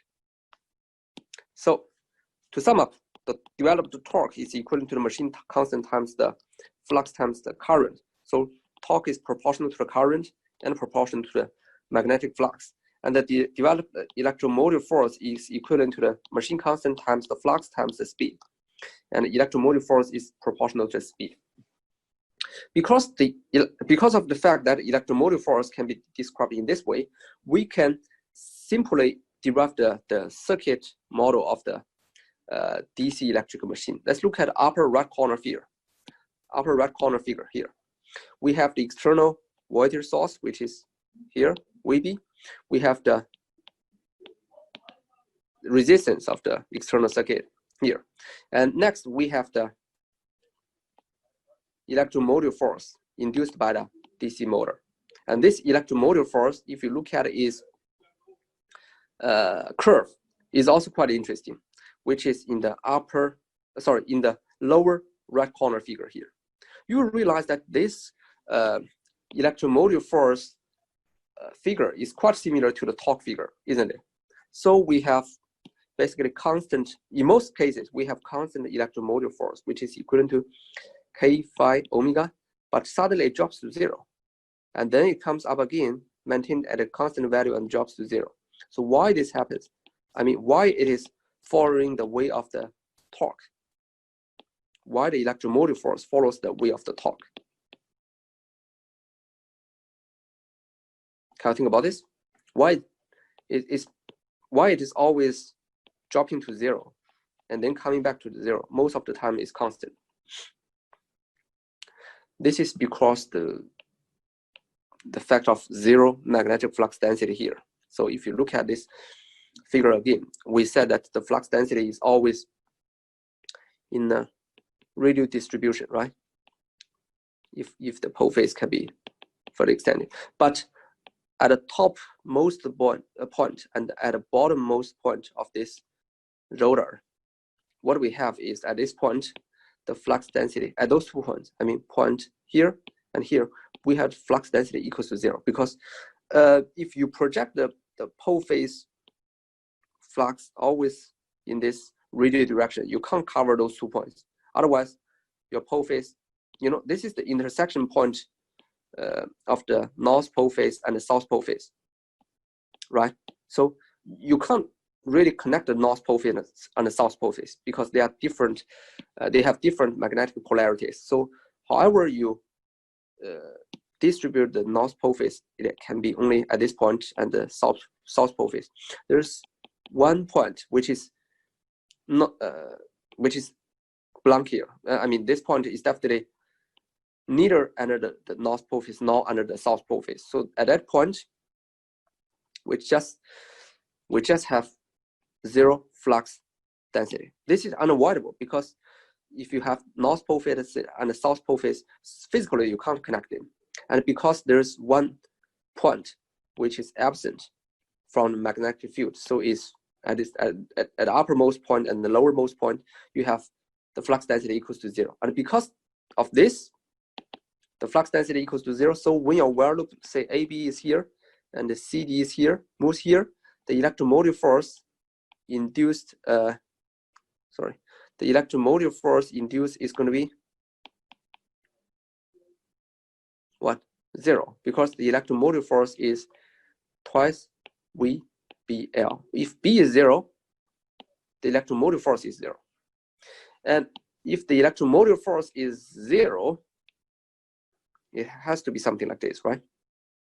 So again, generally the electromotive force is a constant, is K phi omega, because when it goes over the when it is passing the vertical surface here, we have B equals to 0, so the flux equals to 0, and subsequently the electromotive force equals to 0. But as long as the while loop passes this vertical surface, it comes back to the constant. Now, drops to 0 again, coming back to constant.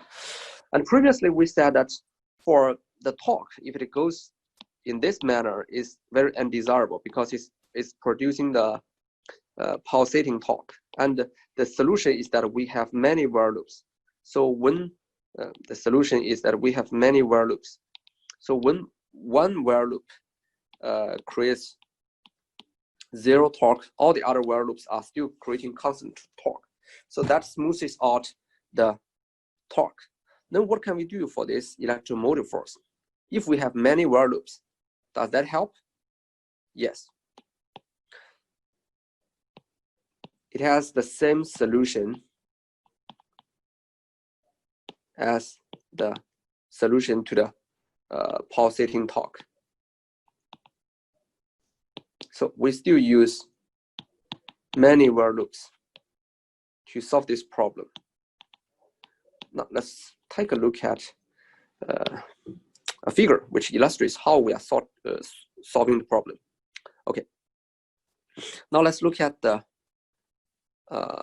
left-hand side figure and the upper left projection figure of the magnetic the electrical machine. The magnetic field is from the north pole to the south pole, is distributed in this way. And the wires, assume we have 2 poles and the 4 while loops. So it is coming. So let's look at the first while loop. Is while loop 1 is coming out from, the current comes out from the point out of the page here, and it goes out from 1 prime here. So coming out from 1, going in to the page from 1 prime.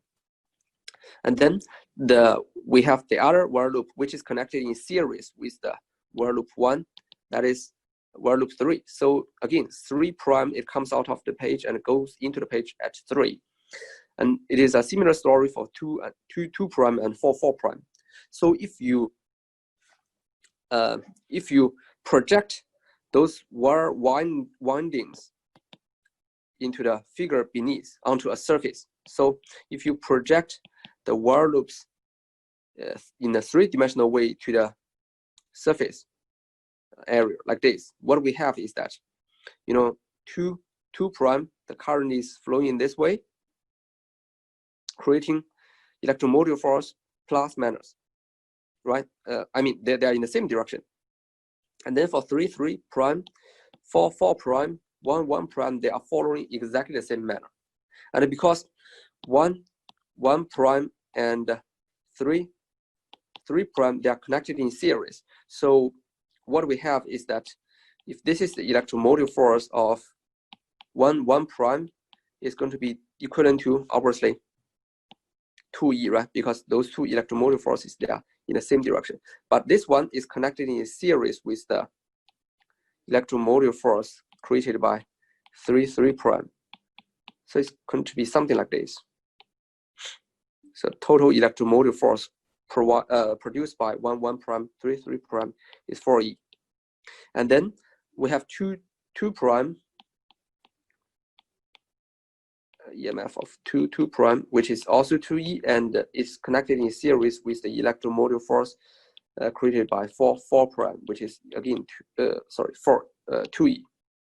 And then eventually what we have is that this is 4E and this is also 4E. They are connected in parallel. I mean, 1, 3, they're in series. 2, 4, they're in series. But eventually, those two circuits are connected in parallel.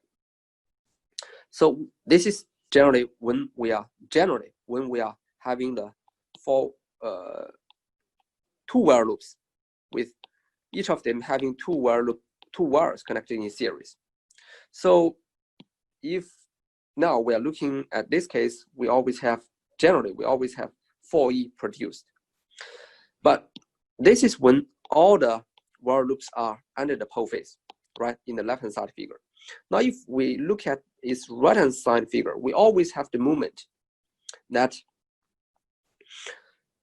two of the while loops, actually one pole is here, is rotated to the vertical direction.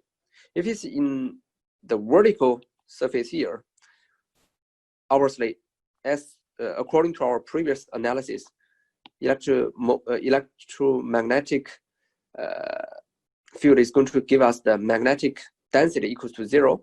So for while loop 1, 1 prime, 3, 3 prime, they are going to produce 0 electromotive force. So if that is true, what happens is that in this vertical surface here, we are going to have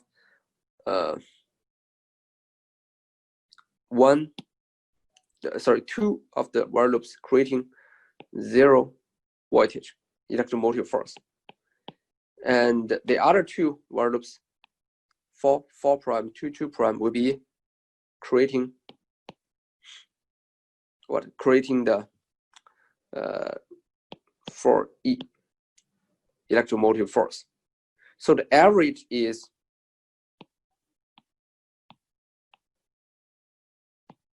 E, right? And that's what we have here in the upper right corner figure. Because generally, if you look at the upper right corner figure here, generally we have the 4E electromotive force developed, which is covering most of the time of the rotation of the while loops. That's corresponding to the left-hand side figure. But suddenly, when some of the while loops are going through the vertical surface here, we have the electromotive force dropped here to 2E. And next, when it passes through this vertical surface, it's going to be coming back to 4E again. So we have the pulsation, but it is no longer touching 0, right? I mean, the electromotive force is no longer 0. And assume that we have many while loops. And so say there are some while loops here, some while loops here, like this. And in this case, because we have so many while loops, it might be something like this. So generally, if we have duplicated the number of while loops here, doubled them, what we have is that generally we have 8E, right? According to the previous analysis, if we have those while loops. But at one moment, the worst case is one of the while loops will be in a vertical direction. So that's going to reduce the amount of electromotive force. Say we have previously we have 2E lost. No, here we also have 2E lost. So what we have is that we drop to 6E. Next time we come back when it passes through the vertical surface here, coming back to 8E, now drop to 6E again. So it's going to be from 8E to 6E and eventually coming back. So the average is 7E, and if you look at the pulsation, it's much smaller than before. So if we have many while loops, we can solve the problem of pulsating electromotive force, making it much smoother. Now let's look at the other important phenomenon of DC machines called armature reaction.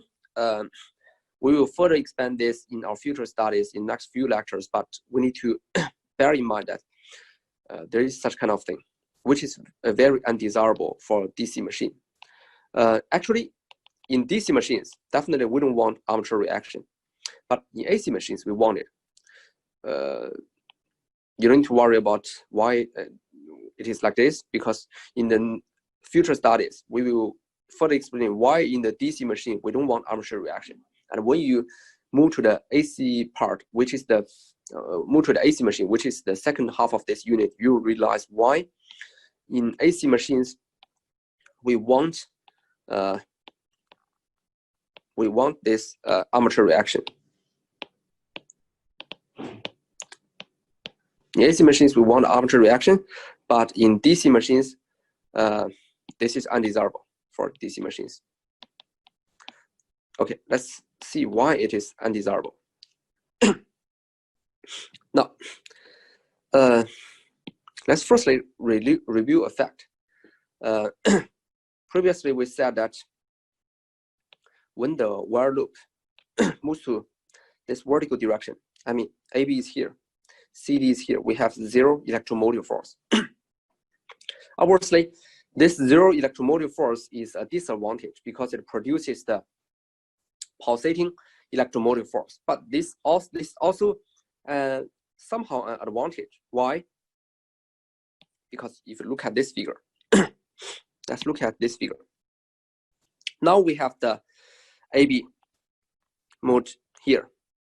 This is A, this is B, and we have the CD mode into this vertical surface here. If AB moves here, what happens is that its current commutator is attached to AB is going to be something like this, right? And CD's commutator is going to be something like this because CD is beneath. CD is here, now AB is here. So let's redraw this. Now AB is here, its commutator is here, and now CD is beneath, its commutator is here. This is AB, this is CD. So what happens to the external circuit?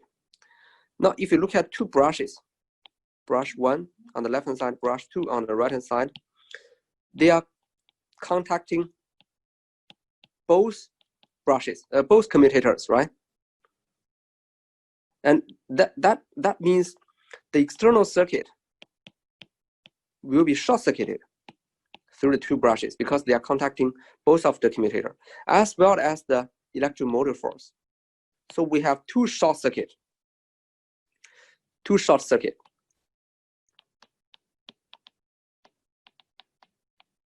What are they?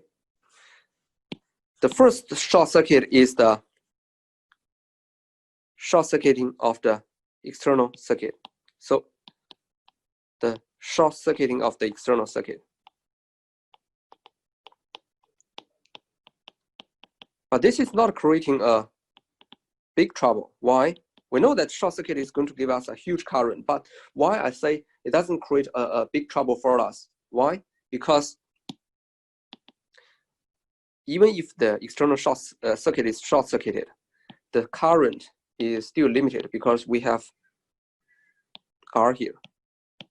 So the current of the external circuit is just equivalent to the VB over R. If we have a reasonably large R, we are going to have a limited external current. It's not a big issue, but the second short circuit is actually causing us a big issue. Is the internal circuit.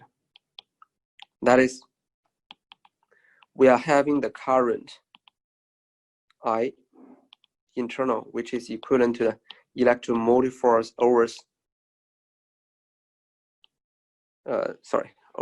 resistance R, which is approximately 0. Because this you have only a single wire loop, and the electrical wires you can ignore their resistance. So does the commutator. So the commutator and the wire, they have very low resistance. Luckily, we say that in the vertical direction, I mean, in the vertical surface here, we have the electromotive force of AB and DC to be 0. We analyze here, right? Because in the vertical direction, we have AB and CD, those two conductors producing 0 electromotive force. That's alleviating the short circuit of the internal circuit because we have such a small internal resistance. If there is an electromotive force, we are going to produce a huge current, and this current is going to generate sparks on a commutator, destroying the commutator very soon. But the reality is we don't really have the zero electromotive force when we are moving into the vertical direction, where we experience short circuit of the internal circuit. Why? Because we have this armature reaction. So a conclusion is that the armature reaction is undesirable because it results in the electromotive force which is not equivalent to zero at the vertical direction when we are short-circuiting the internal circuit.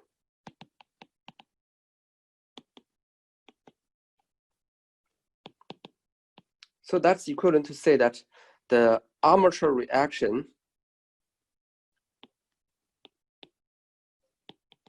produces an internal current that's equivalent to electromotive force with a certain value divided by a resistance which is nearly zero. So you have a huge internal current generating sparks and destroying, greatly shortening the lifespan of the brushes and the commutator. So what happens? Why the armature reaction creates non-zero electromotive force?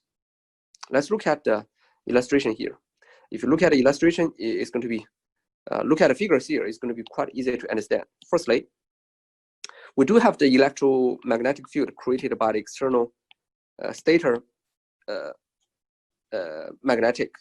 It can be permanent magnet or electromagnet. There's a magnetic field here, but don't forget, we have a current carrying conductor rotating in the rotor, and the current carrying conductor creates its own magnetic field. If you look at here, in the red circle, we have the current coming out of the page. If you use the right-hand rule, your thumb is pointing at the direction of the current, and then you are creating a magnetic field which is like this, right?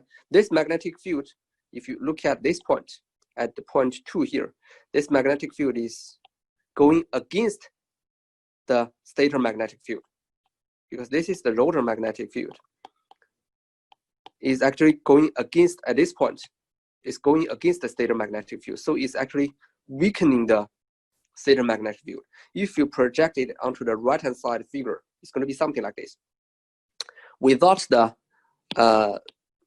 armature reaction, the stator magnetic field is distributed in the black curve like this. It has zero crossover point, which is in the vertical direction, right? This zero crossover point is here, zero crossover, but and here is flat. But with the armature reaction, at this point you're weakening the magnetic field, so it's no longer following. The black curve is weakened here, and if you look at here, 1, 3 prime at the bottom of the left-hand side, because we are creating a magnetic field which is in this way. Obviously, at point 1 here, we are strengthening the external magnetic field. So you are actually here, you strengthen the magnetic field. Weakening here, strengthening here. And because of the distortion of the magnetic field at a vertical direction, you are no longer having zero magnetic field. So it's going to be, originally is something like this.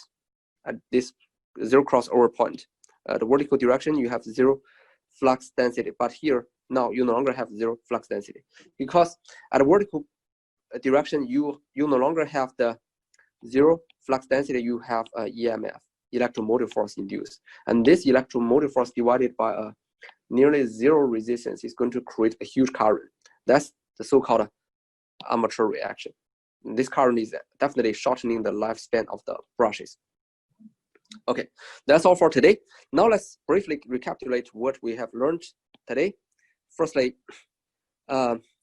we paid attention to the derivation of the power flow by using the energy balance of the electromechanical energy conversion system, and the resultant force and corresponding relationships will be applicable to both AC machines and DC machines, because we are looking at a very general case that is applicable to all electrical machines.